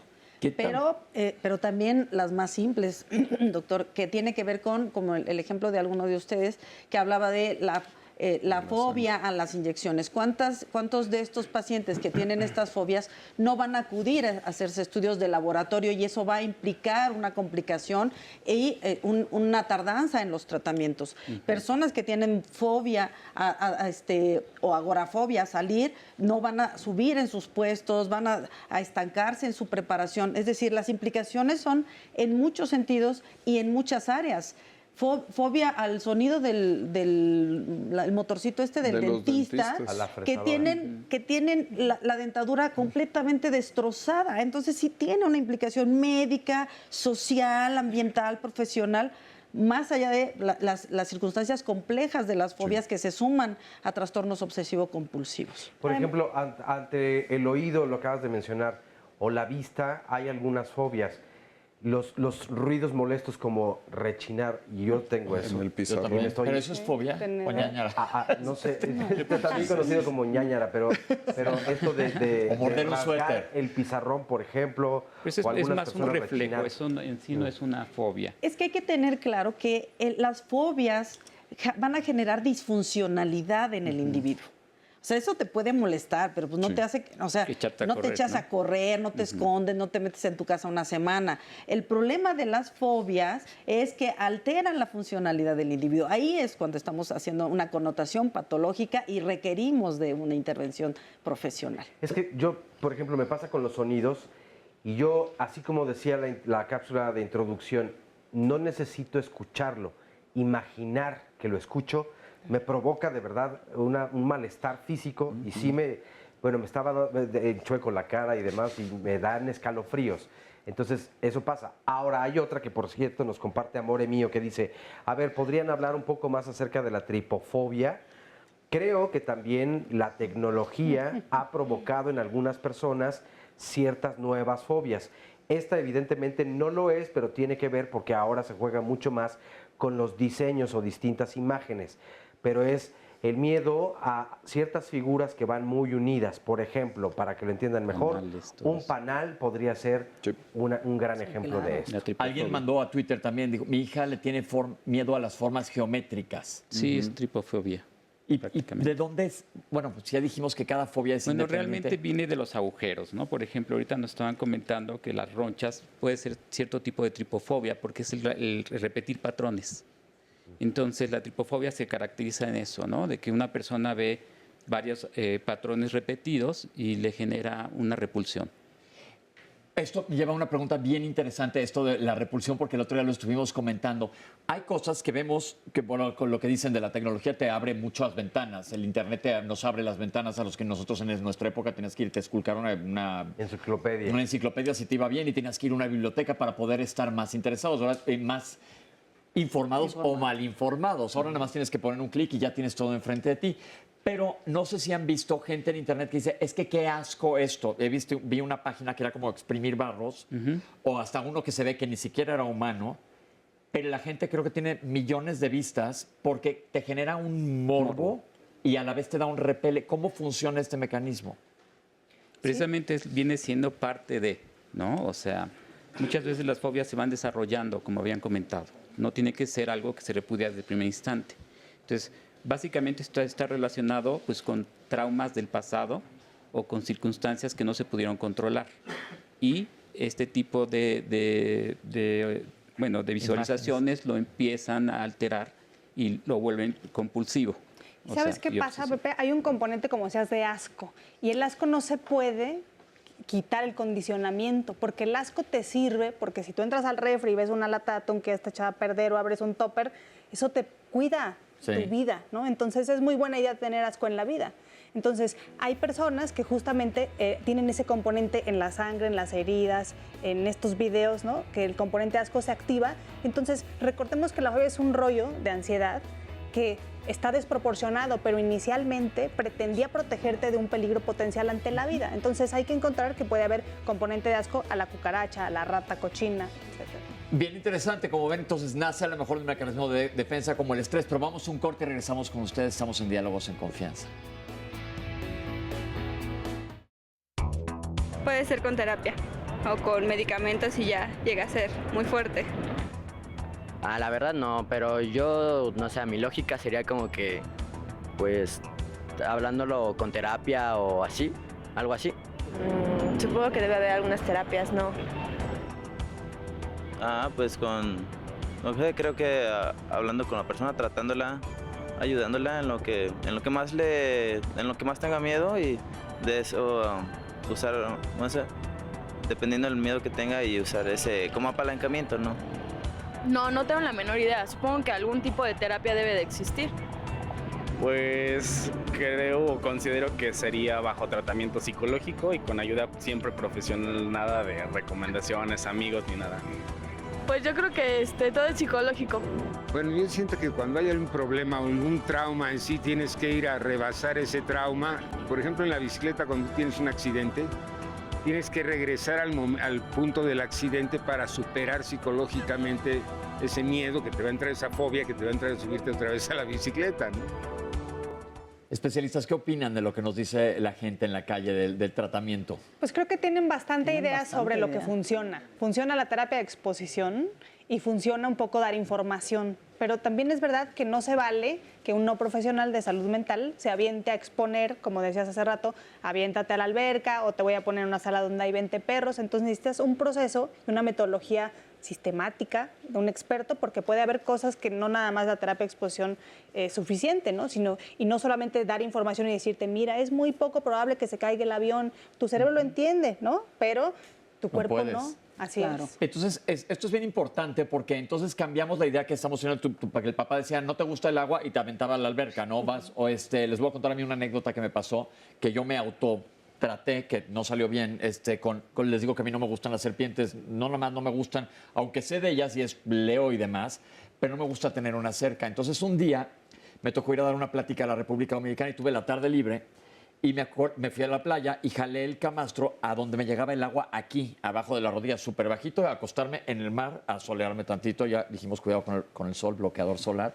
Pero cuidado con las fobias también, porque lo que me pasó aquí es que venían en la playa, traían un pitón amarillo, que son esas serpientes que son constrictoras, muy grandes, no sé si los han visto, los albinos, que son amarillas, y se la ponían a la gente para tomarse una foto. Entonces yo me paré y dije, este es el momento que venza yo mi miedo. Les voy a decir que me voy a tomar una foto, que vengan. Pero a la hora que les dije que desde allá atrás que se acercaran, empecé yo ya con una taquicardia, así se iban acercando. En eso pasan enfrente de mí, en la arena todavía, 2 chicas, y entonces una de ellas dijo que se la quería poner y me dijeron, aguántame. Y yo sí, parado así en el agua, dije que le pongan primero a ellas. Entonces, se le ponen a ella, pero yo no sé qué hizo ella, que hizo enojar a la víbora, no sé qué hizo, que le aplastó, la pellizcó o algo, abre la boca y la muerde aquí como película, así, y yo viendo. Obviamente me valió lo que le pasara a ella, porque yo vi negro. No, pero es que no es chistoso, porque no pasó nada, no es una víbora venenosa, sino que se estaba defendiendo. Nada más ahorita que les estoy diciendo, van a tener que llamar aquí al personal de primeros auxilios. Y me empecé a ver negro, así dije, lo malo es que van a salvarla a ella, yo voy a estar hundido en esto de agua muerto. Pero entonces lo que dicen que sí tiene complicaciones, entonces mi terapia... La verdad, salió como en reversa. Mi terapia no me funcionó en lo más absoluto. Realmente tiene que ser una desensibilización sistemática. ¿Qué quiere decir eso? Bueno, que vamos a desensibilizar a la persona sistemáticamente con procesos graduales de exposición, asistidos y controlados. Por eso las terapias deben ser dirigidas por un profesional. Esto creo que es clave del tema de lo que estamos hablando el día de hoy, sobre todo porque esto quiero remontarlo a los papás que dicen, a mi hijo le da miedo tal cosa, probablemente le dé miedo al hijo nadar o le dé miedo, no sé, las cucarachas o lo que sea, cualquier cosa. Pero muchas veces los papás tienen esta idea de que tuve yo también, con que me traigan a la serpiente, me la pongo encima. Claro. Y estás reforzando la fobia. Claro. Entonces yo creo que esto es bien importante. Con niños, ¿cómo deben de uno estar pendiente de cómo evitar que desarrollen una fobia? Ojalá fuera solo la desensibilización. Tenemos que tener muy claro que hay un circuito cerebral que se pervirtió. Hay niños que tienen fobias de cualquier tipo que pueden no presentar crisis de pánico, crisis de angustia, de ansiedad. Sin embargo, si alguien los expone de manera irresponsable, no solo van a tener la fobia, van a desarrollar además ataques de pánico. Y ya ni siquiera con la exposición, solo como tú lo hiciste, solo de pensar en la exposición, entonces se genera una reacción de pánico. Es decir, lejos de ayudar, pueden complicar y sumar padecimientos del tipo del orden de los trastornos de ansiedad. Pero en cuanto a los tratamientos, sí es muy importante. En los comentarios decían hay que ir a terapia. Las psicoterapias son más de 30 escuelas de psicoterapia y cada escuela de psicoterapia tiene un constructo diferente y una indicación distinta. No se vayan a quedar con la idea de que si entonces tengo una fobia voy a ir con el terapeuta que sacó de la depresión a mi abuelita. A lo mejor no es el constructo que a mí me va a servir. En específico en las fobias tendríamos que hablar de la terapia cognitivo-conductual, que ahorita la explicaremos un poquito más, pero es la que tiene todos esos constructos, la de sensibilización, la información y el manejo de las emociones. Es la que me puede servir. Es como tomarse una medicina inadecuada. Si yo voy con un terapeuta de otro constructo a tratarme una fobia, no me va a servir. Tengo que ir con el indicado. ¿Cómo sabe todo el público que nos está viendo quién es el indicado? ¿Cómo saber a quién acudir? Porque Pues obviamente la respuesta fue como acaban de decir, terapia, pero Claro. ¿y ahora? Ya me dijeron en la tele que tengo que ir a terapia. Sí, es derecho del paciente preguntar. Los psicólogos, desafortunadamente en México, no siempre va a la Secretaría de Salud a decirte, oye, a ver tu cédula, a ver, tienes una maestría, un doctorado. Pero un derecho de un paciente es primero que todo decir cuál es su área de especialidad, ¿no? Mucha gente desafortunadamente pone un consultorio sin tener experiencia y en algunos países, en Estados Unidos, en Europa, hasta que haces un postdoctorado y una licencia para el Estado, puedes atender. Entonces, se vale preguntar. También hay muchas páginas, principalmente, por ejemplo, hay catálogos desde la UNAM, que es donde forman a la mayoría de la gente en terapia cognitiva, en donde pueden buscar a alguien con base a su zona. En la UNAM hay algunas opciones. Esto lo digo gratuitas. bastante con maña mi pregunta, porque normalmente cuando tocamos temas de salud, siempre les digo que hay un consejo. Yo, por ejemplo, para ser gastroenterólogo tengo que estarme reactualizando, recertificando cada 5 años en el consejo, si no, no puedo trabajar. Pero lo que acaban de decir es muy real, que dice, gente, tomé un curso de psicología de 6 semanas y ya soy psicólogo, que no es lo mismo que alguien que fue a una escuela. Entonces, por eso es importante que demos, la información.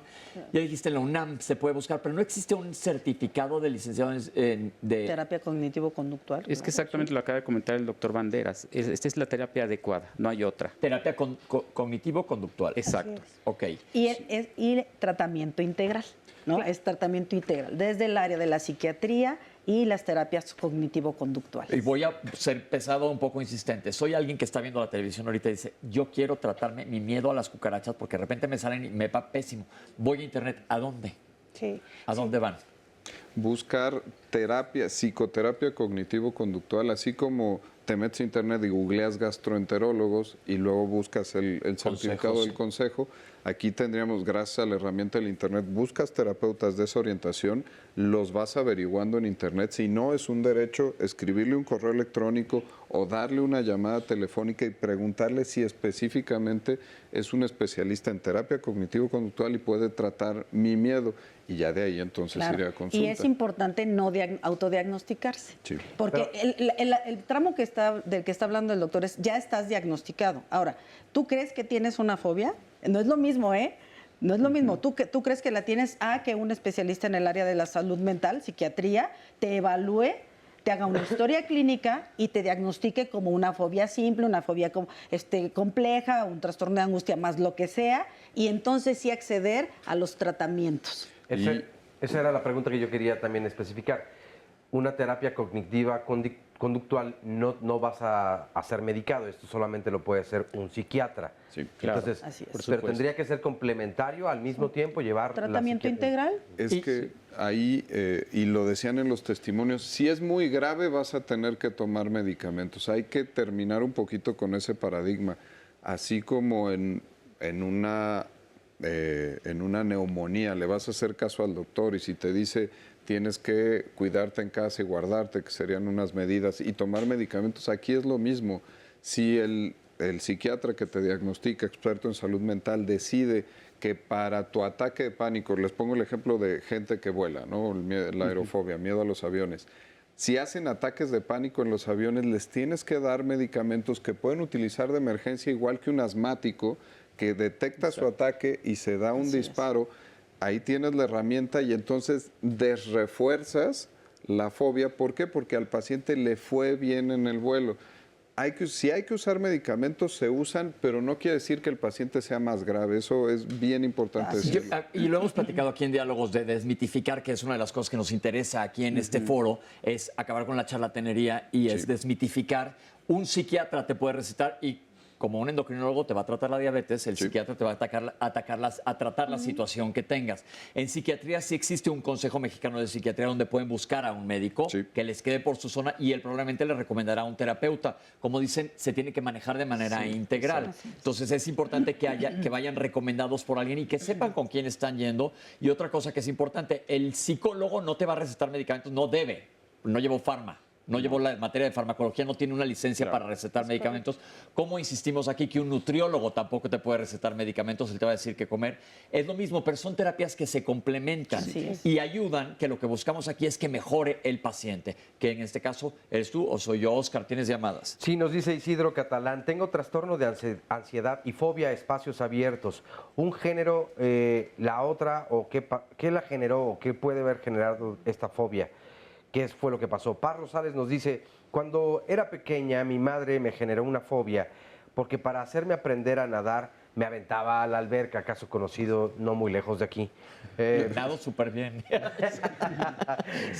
Y lo único que provocó fue que no me quiera acercar actualmente, obviamente, a las albercas. José Luis, pero fíjate que también hay otros casos, y lo he conocido, donde esto que tú acabas de decir de broma un poco, pero también puede ser la realidad. Yo sí conozco grandes nadadores que en un principio le tenían fobia. O esto de enfrentar, por ejemplo, a la gente y te vuelves... Yo en un principio también no podría decir que tenía la fobia o esta agorafobia, pero la verdad es que sí era más tímido y más introvertido. Y yo me convertí, bueno, poco a poco en un estudiante que se forzaba en una a estar expuesto. No, a estar expuesto. Y por eso me terminé convirtiendo primero en actor y luego en conductor, porque fue algo que pude superar y que disfruto ahora Y mucho. ahí fueron tus propios mecanismos que fueron ajustando. Yo tengo una foto que lo que digo, yo siempre ventaneo a mi familia aquí. Fuimos a un serpentario de chicos y mi hermana feliz se puso una víbora y yo era un chiquititito, de verdad. Me dijeron, póntela tú, no quiero... sí te la pones. Y tengo una foto que la voy a buscar, la voy a subir a Twitter, voy a ir a casa de mis papás. Una foto que tengo una cara de terror con una víbora enredada. Pero entonces eso a ti te funcionó, a mí no me funcionó, pero afortunadamente tú trabajas en esto y yo afortunadamente no trabajo en un serpentario. Entonces estaría frito, ¿no? Pero entonces síguele con las dudas de la gente, Oscar. Muy bien. Me gustaría que hablaran más sobre el problema de salud mental, nos dice José Luis, que representa una fobia para quien lo padece. Flor Mera nos dice, tengo fobia a las cucarachas y trabajo en el negocio familiar que es de comprar periódico y otros materiales, así que ahí hay muchas. Pero mis padres me dicen que son payasadas. Lo que hago para calmarme es rascarme los brazos hasta sangrarme. ¿Cómo hacer que entiendan mis familiares? Pero también, pues al mismo tiempo yo preguntaría, ¿y cómo hacer para detener justamente esta ansiedad que me provoca, donde me termino haciendo daño yo misma? Pilar Castro dice, ¿nos pueden hablar sobre los síntomas de una fobia? En todas las personas es igual. Yo también lo pensaba hace rato. ¿Hay distintos grados en las fobias? Que sea la misma, es decir, a las cucarachas, y entonces que cada persona, si ponemos a 10, las 10 personas podrían vivirlo de un grado diferente.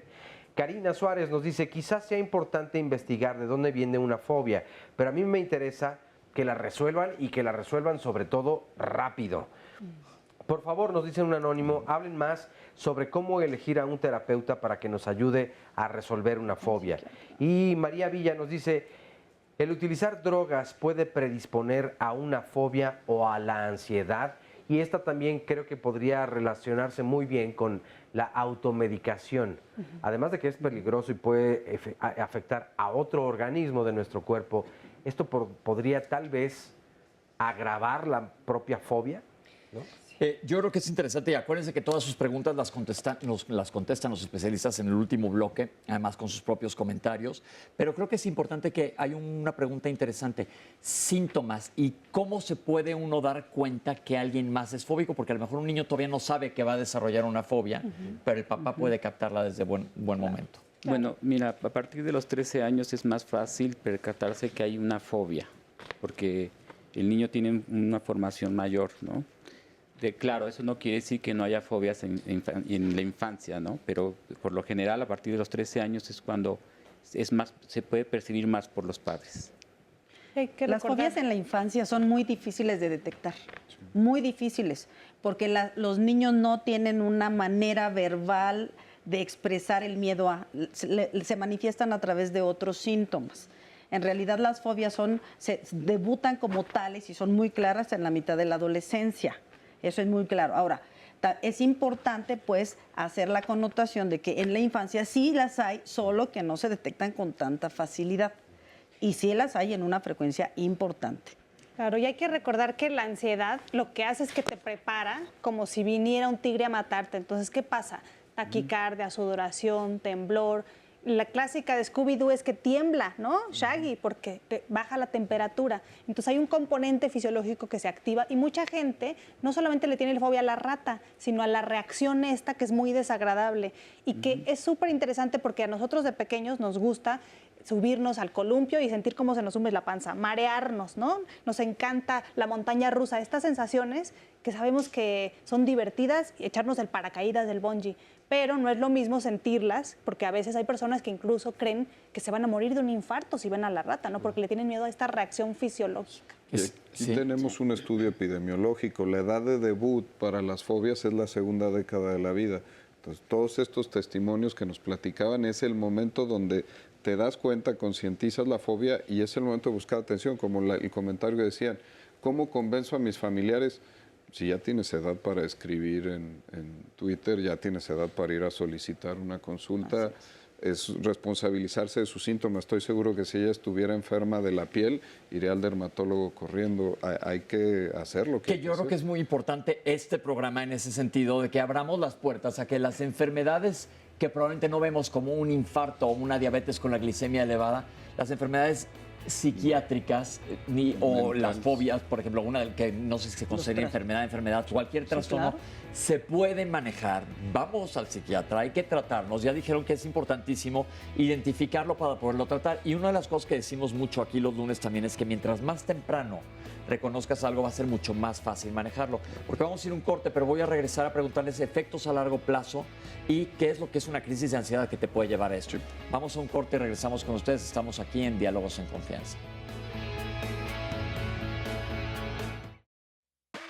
Un ataque de pánico es una situación emocional en la cual un paciente o un individuo está muy ansioso, pero esta ansiedad es interpretada de manera muy catastrófica. Cuando la ansiedad llega a niveles muy altos, comienza a ser catastrofizada por la misma persona que lo sufre. Se comienza a interpretar como un evento peligroso. Hay ciertos síntomas o digamos sensaciones que los pacientes con alta ansiedad tienen. Puede ser taquicardia, por ejemplo, o sudoración en las manos, o sudoración profusa en todo el cuerpo. Y los pacientes generalmente, o quienes sufren de ataques de pánico, sienten varias cosas, o más bien creen varias cosas. Creen que se van a morir, creen que se van a volver locos, o creen que va a pasar algo que no saben exactamente bien qué es, pero que va a ser grave. Generalmente el ataque de pánico está relacionado con agorafobia, y agorafobia es este miedo a los espacios abiertos. ¿Por qué se ha ligado la agorafobia a los ataques de pánico? Bueno, porque se ha observado que la mayoría de los pacientes con ataques de pánico o crisis de angustia, como se le llama también, no quieren estar lejos de los lugares donde se sienten seguros. Lo primero que tiene que hacerse con un ataque de pánico es descartar desde luego que se trate de otra patología, que se trate de una cuestión que sí pueda poner en riesgo la vida de un paciente. El tratamiento es relativamente sencillo. Se hace una intervención cognitiva conductual, que es el tratamiento más eficaz para los ataques de pánico, las crisis de angustia.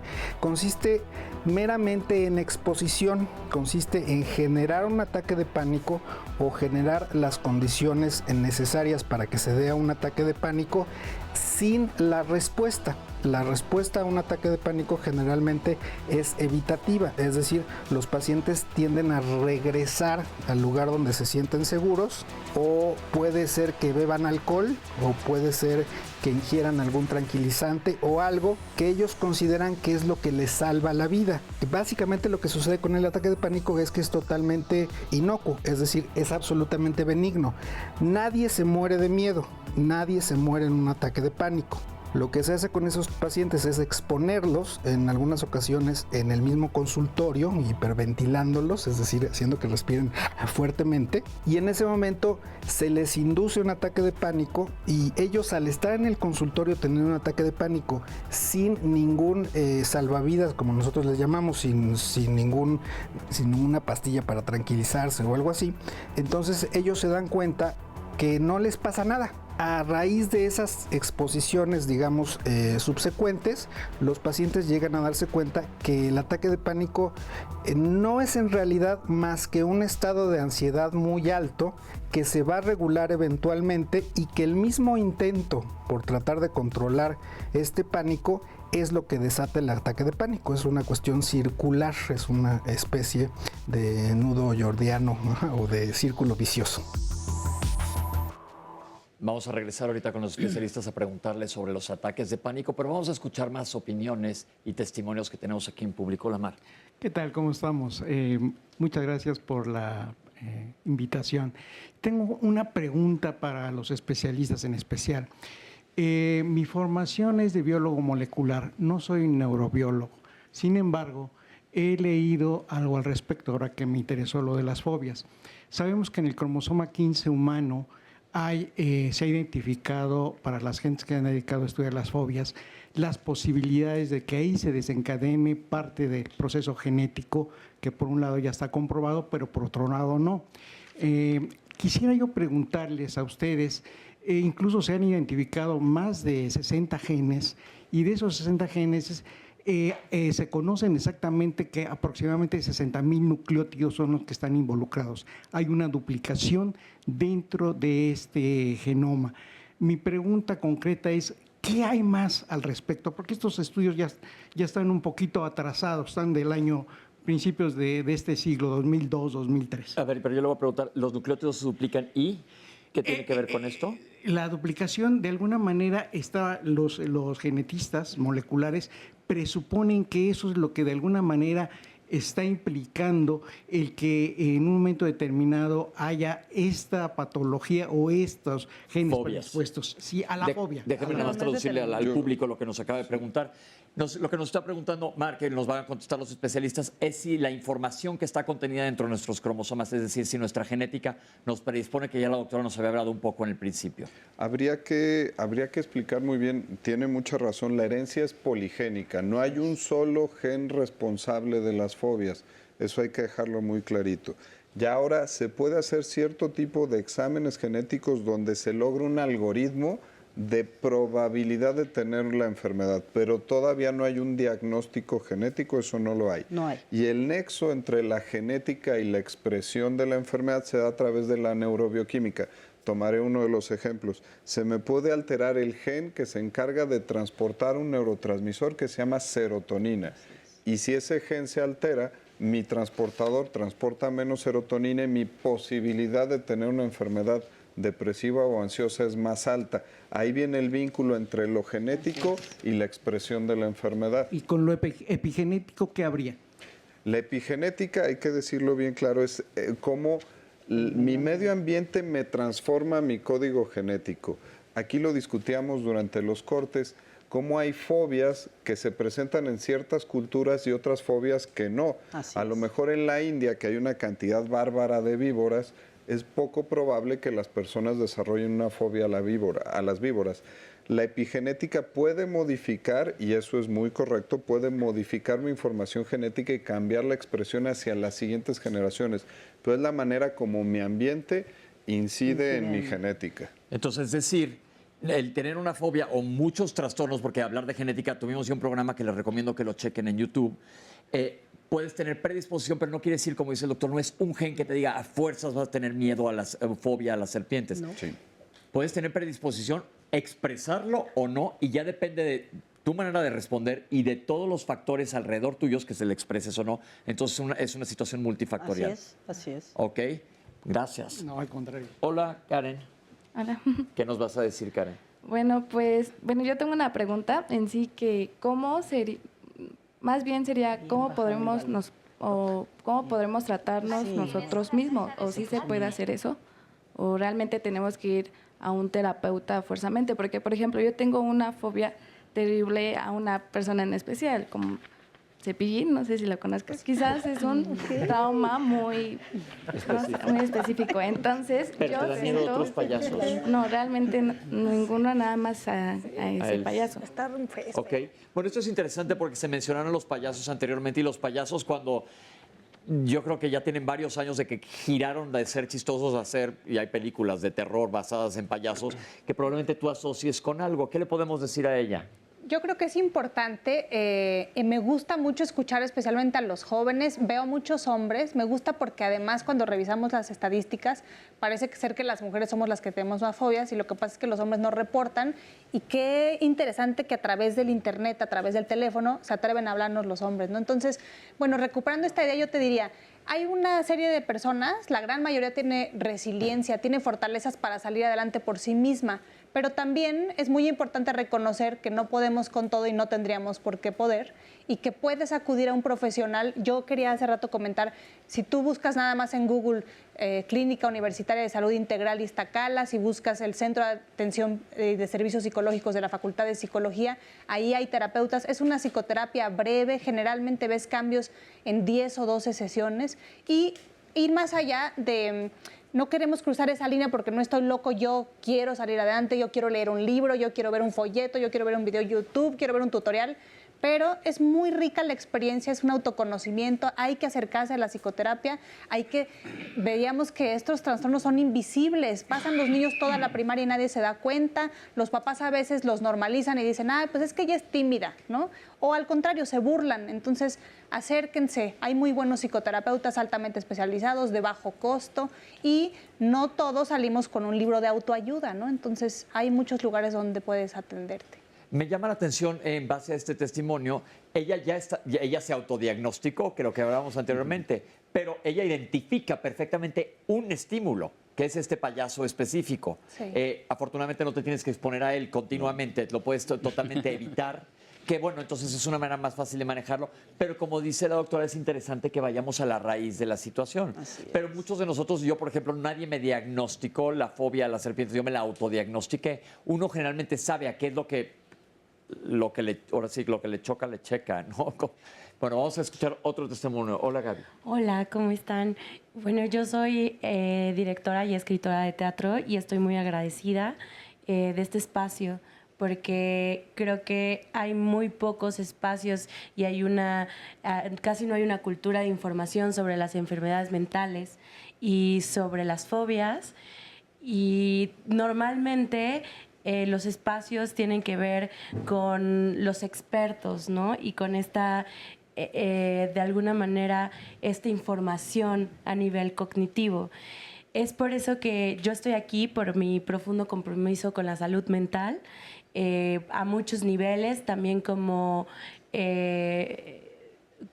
portadora de una incapacidad, una discapacidad psicosocial, una discapacidad invisible. Y es por eso que hoy vengo a compartir con ustedes un espacio alterno, ¿no? Que no apela a lo cognitivo, que no apela al intelecto, sino que apela a una perspectiva desde los pacientes o desde las personas que tenemos alguna discapacidad psicosocial. Y pues esta oportunidad que yo vengo a ofrecer es una obra de teatro que se llama O el sonido de la palabra, que va a estar todos los jueves de mayo y de junio, que justamente habla no sobre la historia, sino sobre los síntomas físicos. Entonces, nuestra propuesta es precisamente llevar a las personas que no tienen alguna fobia o que no tienen contacto con personas que tienen una discapacidad psicosocial a experimentarlo desde otro lugar que no son los libros, ¿no? Porque de pronto es un espacio muy cómodo el leerlo, pero ¿qué más es experimentarlo y profundizar en la persona y no en la enfermedad, no en el paciente, sino en el ser humano? Pues aquí ha hablado Evelyn, ha hablado Armando, hablo ahora yo, entonces es precisamente visibilizarnos, ¿no? Como seres humanos y no como enfermos. Muchas gracias, que aparte todo el mundo podemos estar pasando, ya vimos, levantamos la mano muchísimas personas. Oscar, ¿qué nos dice la gente? Nos dice Edith López, ¿hay personas que nacen más ansiosas que otras? No, pero está bien interesante lo que comenta Oscar, déjenme pasarme rápido para acá, que dices que sí hay personas que son más ansiosas que otras, genéticamente hablando. u otras que no. Pero entonces ya vimos que la genética nos puede predisponer a algunas cosas. Es como en todas las enfermedades lo que hemos comentado, como si vas a ser o no diabético, bueno, tienes genes que te pueden predisponer, pero muchos de los factores, como acabo de aclarar, hacen que te hagas diabético o no. Ahora sí ya te regresaron la voz, Oscar. Sí, ya es que le tenía fobia a los micrófonos. Al micrófono, ok. Pero ya la dominé un poco. Úrsula Ortiz nos dice, ¿cuál es la diferencia entre pánico, fobia y ansiedad? Y la manera práctica de cómo poder identificarlas. Zaire nos dice, ¿se pueden tener prácticas de relajación como autoayuda para resolver una fobia? Ya lo han dicho aquí también otros especialistas en varias ocasiones, la respiración para una situación donde se presenta el estrés o la ansiedad, pues también es básico. Rosy, hablar sobre nuestras fobias nos puede ayudar a resolverlas. ¿Funcionan los grupos de autoayuda en esta situación o no sería tan recomendable? Mónica Irigoya, si una persona ya tiene ansiedad, ¿puede sufrir con mayor frecuencia una fobia? ¿Es más fácil o no hay relación? Ricardo Méndez, tengo fobia a las mariposas y esto ya me provocó un accidente porque cuando vi salí corriendo y me atropelló un auto. Tuve una fractura y en verdad no puedo evitar reaccionar así y ya he tomado terapia precisamente para poderlo dominar. Iris Palafox, si se vive una fobia constantemente puede provocar depresión, es una pregunta que nos hace. Y a propósito de lo que nos comentaba Ricardo, yo recuerdo en alguna ocasión haberme tenido que salir del automóvil porque entró una abeja y entonces de verdad pues yo me puse como loco y en riesgo un poco. Afortunadamente era durante un semáforo en rojo, pero la gente pues se quedaba viendo al interior del automóvil así como de que huye y no veía nada y obvio era porque ahí estaba una abeja y yo no podía entrar. Pues es que todo esto es real. Hablemos de tratamiento. Nos dieron un poquito, nos comentaron de terapia cognitivo-conductual. ¿En qué consiste? ¿Cómo es?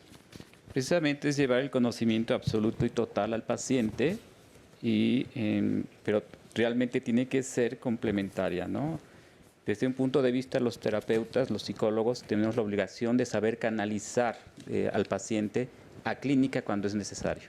Eso es un poco complicado porque en México por lo general casi no estamos acostumbrados a eso. Pero teniendo la asistencia de un psiquiatra, podemos en conjunto poder hacer una buena terapia y un resultado muy positivo. Y por otro lado, la terapia cognitiva tiene primero un componente psicoeducativo, entonces tú le explicas, mira, cuando tú tienes fobia, lo que pasa en tu cerebro es que te prepara a esta idea de como si viniera a matarte un tigre. No te asustes, no te va a matar, te va a latir mucho el corazón, vas a sentir frío, vas a temblar, vas a empezar a activar una serie de pensamientos, por ejemplo, no voy a poder, va a ser espantoso, este sentido alargado del tiempo de la narrativa que nos hacía sobre la abeja, ¿no? Este minuto es el minuto más largo que he tenido en mi vida, la incertidumbre, eso es todo normal. Entonces, educamos al paciente en entender, a ver, primero, ¿qué es la ansiedad? Y después hay otras dos grandes técnicas que tenían que ver un poco con terapia de exposición, pero tiene que ser una exposición gradual. Tienes que construir con un paciente, a ver una lista de a qué nos vamos a ir exponiendo poco a poco, tanto en vivo como con la imaginación. Y también una serie de técnicas que trabajan con el cuerpo. Entonces, enseñamos técnicas de relajación, enseñamos técnicas de respiración. Se ha comprobado que la técnica o la psicoterapia basada en el desahogo no es suficiente para este tipo de trastornos. Hay que ser una terapia activa en donde no vas a sentarte. De hecho, un consultorio de terapia cognitiva llegas y hay una mesa porque vas a trabajar 1 hora y vas a trabajar 1 hora todos los días en tu casa porque tú estás 24 horas con tu fobia y con que vayas 1 hora a desahogarte no es suficiente, aprendes habilidades. Entonces, es algo más activo que nada más sentarte a recordar o hablar de tu infancia, ¿no? Que hablemos de ataques de pánico. Ya los vimos en la cápsula, es muy ejemplificativa. ¿Qué hacer si estás cerca de alguien que tiene un ataque de pánico? ¿Qué hacer si eres tú el que tiene un ataque de pánico, que ya vimos que es la culminación de esta sintomatología y te hace sentir que te vas a morir? Todos los que conocemos a alguna persona que ha tenido un ataque de pánico, hemos hablado con ellos, dicen, es que me voy a morir. Evidentemente, aquí están, pero es muy importante llevarlos a sentirse mejor, porque verdaderamente no es como hemos estado hablando, que la gente dice, ay, bájale, no es para tanto. La gente sí se siente muy mal. Sí se siente muy mal y los que estamos alrededor tenemos que aprender a respetar esto para ayudarlos a que se sientan mejor, porque le están pasando muy mal y vamos a ver, como ya vimos en el caso de Oscar o en otras personas, que esto te puede condicionar a tener alguna conducta que ponga en peligro tu vida, no necesariamente la fobia per se.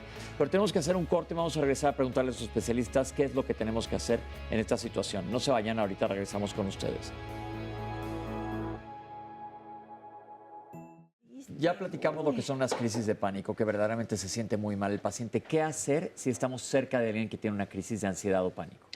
El tema es, tú tienes que estar tranquilo y estar empático. Si te contagias del miedo catastrófico a morir, que es lo que caracteriza el ataque de pánico, ya tenemos 2 pacientes ahí.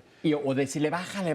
No. Tú tienes que estar, dices más con tu lenguaje no verbal, con tu lenguaje corporal que con el lenguaje verbal. Lo único que tienes que hacer es acompañar. El ataque de pánico se autolimita entre 10 minutos y 30 minutos. Sé que no es poquito, es mucho tiempo de estar sintiendo que te vas a volver loco y que te vas a morir. Le va a ir bien a ese paciente, solamente tienes que acompañarlo. Todas las cosas que por ahí se escuchan, que hacen respirar en una bolsa de papel, empezar a hacer ventilaciones y exhalaciones, puede servir, pero nomás estás dejando pasar el tiempo mientras se termina el ataque de pánico. Si tienes medicamentos de emergencia, como platicábamos, que son ciertas familias de ansiolíticos de uso inmediato, que te los dará el médico. Solo el médico, pero esos hay que usarlos en ese momento. Si no los tienes, no hay nada que hacer más que acompañar. Como dijimos ya, las fobias, tú estás consciente que es una fobia. La persona que está en esa crisis puede hacer algo para bajar la crisis. Generalmente lo que hace es evitar. Y si no, crea una serie de mecanismos de defensa frente a la fobia. O sea, imagínate una fobia tan frecuente como a los perros. La gente tarda horas y horas en llegar a su destino porque hay perros por todos lados. Y entonces lo que hace es evadir. O la enfrenta, pero con muchísima ansiedad. Muchísima, porque en realidad sí se dan cuenta que es irracional, pero al final la enfrentan con mucha angustia. Ok, pero por ejemplo, yo he estado enfrente a alguien que ha tenido una crisis y lo que yo he hecho, no sé si hago bien, es estar yo tranquilo. A ver, respira hondo. ¿Ayudan las respiraciones? Pues depende, porque si tú estás provocando que hiperventile más... No que hiperventile, sino con llevar una respiración controlada. Podría ser una buena idea. Y algo que decías es muy importante, ser sensible. Si alguien tiene un bajón de azúcar, no le dices, bájale, porque, ¿no? Porque tenemos actitudes negativas hacia los pacientes con enfermedades mentales, ¿no? Y entonces creemos que es una cosa de voluntad. Yo creo que las respiraciones puede ser siempre y cuando, como dices, ¿no? No estés fomentando una respiración torácica donde provoques hiperventilación, ¿no? Es que si se logra la hiperventilación, te quedas con más dióxido de carbono que oxígeno y es cuando las personas empiezan a tener reacciones de tetanizarse. Entonces, la respiración tiene que ser una respiración lenta, ¿no?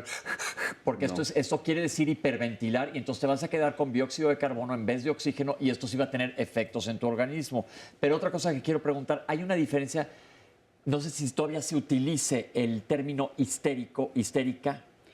No. Se utilizaba cuando yo estudié. Es un rasgo una crisis conversiva. Es un rasgo de personalidad que ahora se le llama histriónico. Las crisis conversivas ya tienen otros nombres, se llaman trastornos somatomorfes.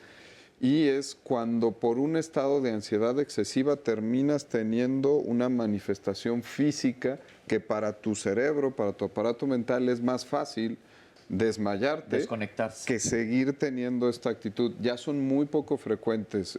Hace unos años eran muy frecuentes. Y esto es interesante porque yo cuando el temblor, no el último, sino el 19 de septiembre, yo fui a ayudar a Cruz Roja. Yo soy internista, no soy ortopedista, pero recibimos muchos de estos trastornos somatoformes que la gente está como si le hubieras cambiado el switch en otro lado, desconectados totalmente. Y cuando regresaban, se ponían a llorar bestialmente. Entonces era esto, estar conteniendo más que nada a los pacientes para que regresen a estar en sus zapatos. Vamos a empezar a contestarle. ¿Sí? Pero sí es bien importante para la gente que acompaña a estos pacientes, sí recordar que para el paciente sí significa la vida y la muerte cuando se está frente a una crisis de pánico. El paciente sí cree que se va a morir. Ahí no es como en las fobias que es ¿cómo se dice esto? Irracional. No, en una crisis de pánico el paciente realmente cree que se va a morir.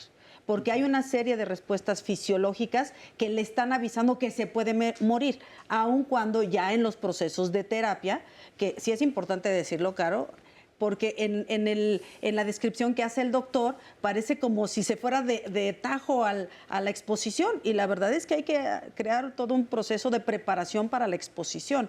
El paciente realmente cree que se va a morir, entonces es bien importante para quienes lo acompañan que él no se está inventando eso. Lo está sintiendo. Lo está sintiendo como real. A ver, les voy a pedir que nos contesten brevemente. Recuerden que no damos consultas por televisión, pero nos preguntó alguien que por qué son más frecuentes unas fobias que otras. Por ejemplo, las cucarachas, serpientes. Porque también tiene que ver con la cultura. Son circunstancias paradigmáticas. Es decir, ¿por qué? Porque la cultura va connotando esto como asqueroso, esto como feo, y entonces a partir de eso, de pronto hay más fobias, más frecuentes a las arañas, a las cucarachas, y hay otras que son arquetípicas, como miedo a la oscuridad o a meterse a una cueva, que nos recuerdan el temor de los primeros hombres a la oscuridad y al peligro. Entonces, sí tiene mucho que ver con la cultura. Alguien más nos comentó, yo tengo fobias, pero se burlan de mí y quiero que me entiendan. Pongan a las personas que se burlen de ti a ver este programa, porque espero que todos salgamos empáticos después de hoy. ¿Es más frecuente en hombres o en mujeres? Ya lo comentaron, los hombres lo decimos menos, pero ¿existe una estadística de prevalencia? Sí, las estadísticas dicen que las mujeres somos quienes más lo presentamos, pero hay un problema de inhibición emocional que es cultural. Entonces ambos presentamos. Sí. ¿Es verdad que existen innumerables fobias? Sí, innumerables. Ok. ¿Cómo reconocerlas en un niño? Bueno, ya lo comentaron también, que si comentaban sobre la tripofobia, ya lo hizo el doctor también. ¿Es verdad que la tecnología puede crear más fobias por la sobreexposición a imágenes? Sí. Ok. ¿Por qué? Pues esto es algo que en nuestra conducta refleja traumas del pasado. O sea, por ejemplo, hablábamos ahorita, actualmente hay lo que es el slim, que los niños están muy metidos en hacer este tipo de cosas. Una masa ahí como gelatinosa. Ajá. Y los niños están más expuestos a cierto tipo de figuras, aunque en sí no puede detonar una fobia como tal, pues sí nos puede ir generando algún recuerdo de un trauma. Sobre todo volvemos a lo que yo decía antes, que nosotros tenemos que ir a la biblioteca a investigar sobre algo, hasta para ver imágenes. Yo decía, un libro sin fotos, un libro sin dibujos no te gustaba nada, ¿no? Pero ahora todo lo tienes muy cercano y dependiendo de tu mecanismo, pues vas a hacer relaciones, asociación de ideas. Sí. Los payasos, inclusive comentábamos en un corte que de chicos los payasos eran pues chistosos y poco a poco en algún momento los payasos empezaron a transformar en feos. Pero es que si te pones a ver a un payaso frío la imagen, la verdad es que no es agradable. Si tú expones un niño que no tiene la información a un fulano pintado con los pelos de verde y los zapatotes de este tamaño, te va a dar repulse. Y entonces de ahí pueden empezar. Y es parte normal del desarrollo del niño. Es parte normal del desarrollo del niño el temor a las máscaras. Y es importante estar supervisando a que los exponemos, porque lo que decían acá de Tiburón y de los niños que veían a Superman no tienen la edad para comprender que había un cuate que estaba sosteniendo a Superman y que este tiburón, vas a los estudios Universal y es un robot ahí mecánico súper chafa. Pero si tú ahora dejas que el niño vea la tableta en el YouTube, que no es YouTube Kids, que vea el YouTube abierto, entonces él confunde y él cree que en cualquier momento le puede salir la del exorcista o el tiburón, ¿no? Porque no hay alguien que supervise. Entonces, yo creo que tristemente la del exorcista ya es lo que menos miedo. En nuestra época sí era de lo peor, ¿no? Claro.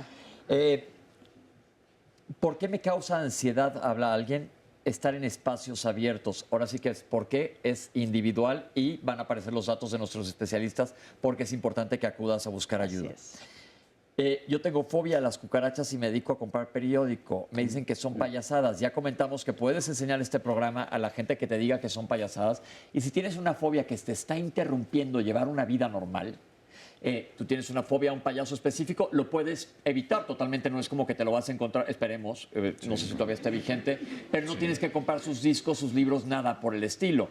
Pero una cucaracha es algo a lo que estamos expuestos todos, y más si trabajas en periódico. Entonces, yo creo que ahí sí hay un área de oportunidad en donde puedes tú aprender a manejar esta fobia. Entonces, te recomiendo que te acerques a nuestros especialistas. Oye, nada más una apreciación más. Esta persona del periódico decía que llegaba a rascarse hasta sangrarse. Esa es una de las complicaciones, que no es que la fobia sea mala, pero te está causando algo que te va a hacer daño. Claro, ¿no? pero entonces allí te puedes dar cuenta que ya requieres una atención más inmediata, a diferencia tal vez de otras situaciones. Y no solo con tu voluntad tratar de mitigar. Y muchas veces estas problemáticas, hablábamos de fobia social, generan depresión. y en casos muy Alguien lo extremos, preguntaba, sí. ideación suicida. Entonces hay que estar muy atentos a que algo que no se atiende oportunamente puede generar después en sintomatología depresiva, porque hay esta cuestión familiar en donde se burlan, en donde lo minimizan, lo subestiman, y entonces es mucho más preocupante, fobia, más depresión, más después ideación suicida. Hay que estar súper atentos. Y a Es que eso iba, porque creo que entonces en estas situaciones, ¿qué tanto puede ir desarrollándose a mayor grado? Es decir, si yo tengo 5 años y desarrollo una fobia, mis padres o mis seres queridos no se dan cuenta hasta el momento y suelo rascarme por la ansiedad que me provoca hasta dañarme, sangrarme, pero con el paso del tiempo entiendo que eso que estoy haciendo, por cierto me rasqué bastante fuerte, no está bien y entonces lo oculto, pero porque ya tengo una mayor conciencia, hasta que cuando cumplo 19 años, por primera vez alguien se da cuenta. Pero yo nunca lo he entendido como algo que esté mal o que me esté provocando un daño. Cuando alguien lo ve, tal vez entonces se encienda este foco rojo y diga, a ver, tenemos que llevarte a un especialista. O sea, la importancia que sí es señalar esto para quien lo ha Y vivido. está documentado que eso que narras dura 8 años en promedio a nivel mundial, de que das un síntoma a que te detectan y te tratan, y es terrible porque es toda tu escuela primaria y secundaria que pudo haber impactado en tu desempeño, en el abandono escolar. Incluso la fobia social hace que los chavos que no quieren participar, no quieren pasar a exponer, abandonan la escuela. Aquí preguntaba alguien si todos los síntomas son iguales para todo el mundo y si existen diferentes grados de fobia. No son iguales y sí va a haber diferentes afectaciones leves, moderadas y severas. Intensidad, la frecuencia de la exposición. Tú lo hablabas de tus serpientes, que bueno que no vives en Marruecos y pues, tienes mucho chance de no tener una crisis, ¿no? Ok. ¿Cuánto se tarda en resolver una fobia? Alguien preguntó. Es muy variable. Depende del tratamiento y la intensidad, la frecuencia con la que te expones. Si no se suman otras patologías como trastornos de ansiedad generalizada, como depresión mayor, como trastornos... Sí, lo que sí hay que dejar muy claro es que sí es tratable, o sea, no tomar el lado pesimista del asunto de tengo una fobia, entonces no sé cuánto tiempo se va a tardar, entonces mejor no me trato. Sí es tratable y con el tratamiento integral vas a salir adelante pronto. Hablábamos de terapias breves, 10, 12 sesiones. Hombre, estamos acostumbrados a que me duele la garganta, me tomo un antibiótico 7 días y estoy del otro lado. Aquí las cosas son más lentas, pero sí se resuelven. Pero hay tratamientos de rescate también. Sí. O sea, en cuanto vienen las crisis, hay tratamientos de rescate. Es importante acudir al médico especialista. ¿El uso de drogas se asocia a fobias o a ansiedad? No. El uso de fármacos puede provocar una aparente crisis de pánico en periodos de abstinencia. Okay. Eso sí, pero no al revés. No es fobia. Y esto yo creo que se refieren a drogas de uso ilícito. Así es. Sí. Ahora, hay que mencionar que en el caso de los hombres, muchas veces usan las sustancias para automedicarse y hay que estar muy atentos porque alguien que tiene fobia social usa el alcohol para desinhibirse y ya tiene 2 problemas, fobia social y dependencia al alcohol. Ok. ¿Cuál es la diferencia entre pánico, fobia y ansiedad? Yo creo que todo va un poco de la mano, pero la fobia es un factor definitivo y los demás pueden estar causados por diferentes, ¿no? El capítulo de la psiquiatría donde vienen todos ellos se llaman trastornos de ansiedad. La ansiedad es esta sensación molesta, de desagrado, de que no puedo estar bien, y se hacen una diferenciación hacia angustia cuando tengo, además de los síntomas psicológicos de la ansiedad, síntomas físicos.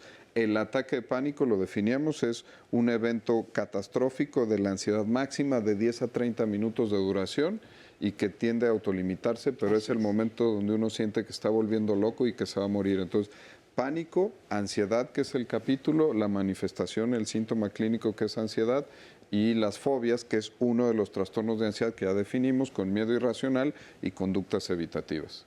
¿Las prácticas de relajación ayudan? Tienen que ver probablemente con lo que hablamos de la respiración. Sí. Ok. ¿Los grupos de autoayuda? Pueden funcionar.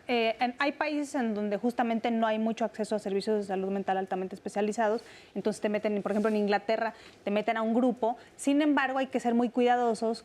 Otra vez regresando a la idea del especialista, tiene que tener al menos una maestría, pero si tú puedes, mejor atender porque tu historia te marca y tu contexto es muy particular, entonces sería una posibilidad, pero el éxito terapéutico más está encaminado a una psicoterapia individual. Pueden provocar depresión, ya lo comentaron también, que sí pueden llevar a depresión y entonces ya son muchas más cosas que hay que manejar, normalmente no nada más una. Y hubo un caso que me marcó aquí directo, que alguien tuvo una fobia tal, una ansiedad que le causó un infarto. Esto es interesante y les pregunto si hay una diferenciación.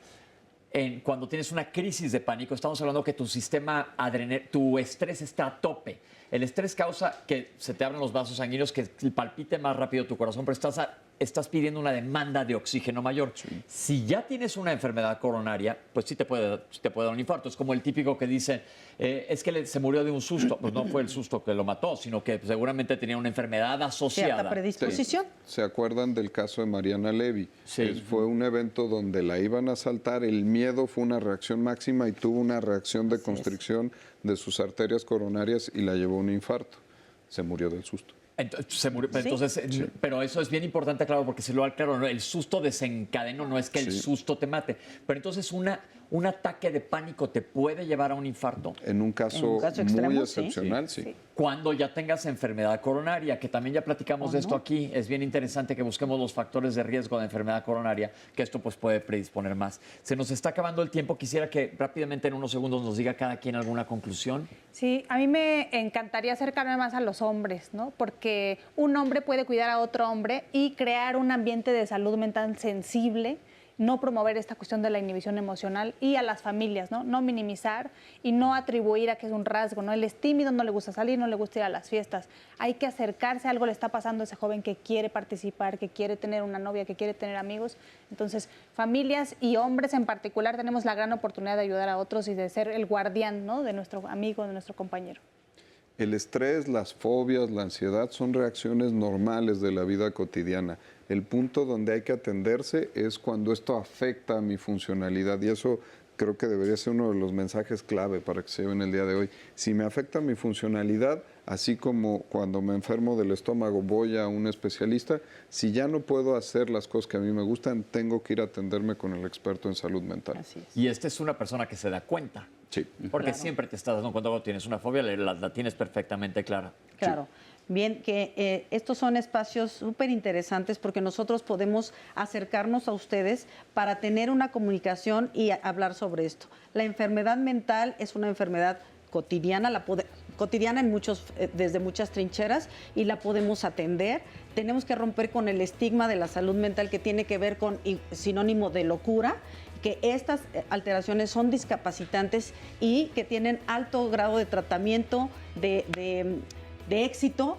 Y se pueden manejar. Rápidamente nos quedan 10 segundos. El conocimiento, ¿no? El que estemos todos conscientes y conozcamos que es una fobia, tanto las personas que lo padecen como las personas de su entorno, para que el proceso para confrontarla sea más efectivo. Más fácil. Seamos empáticos. Muchísimas gracias. Esto fue Diálogos en Confianza. El día de hoy platicamos de fobias. Gracias al público. Oscar, Itzel, Fabiola, gracias. Y a ti en casa que nos estás viendo, te agradecemos que nos sigues fielmente y compartan este programa. Nos vemos el próximo lunes.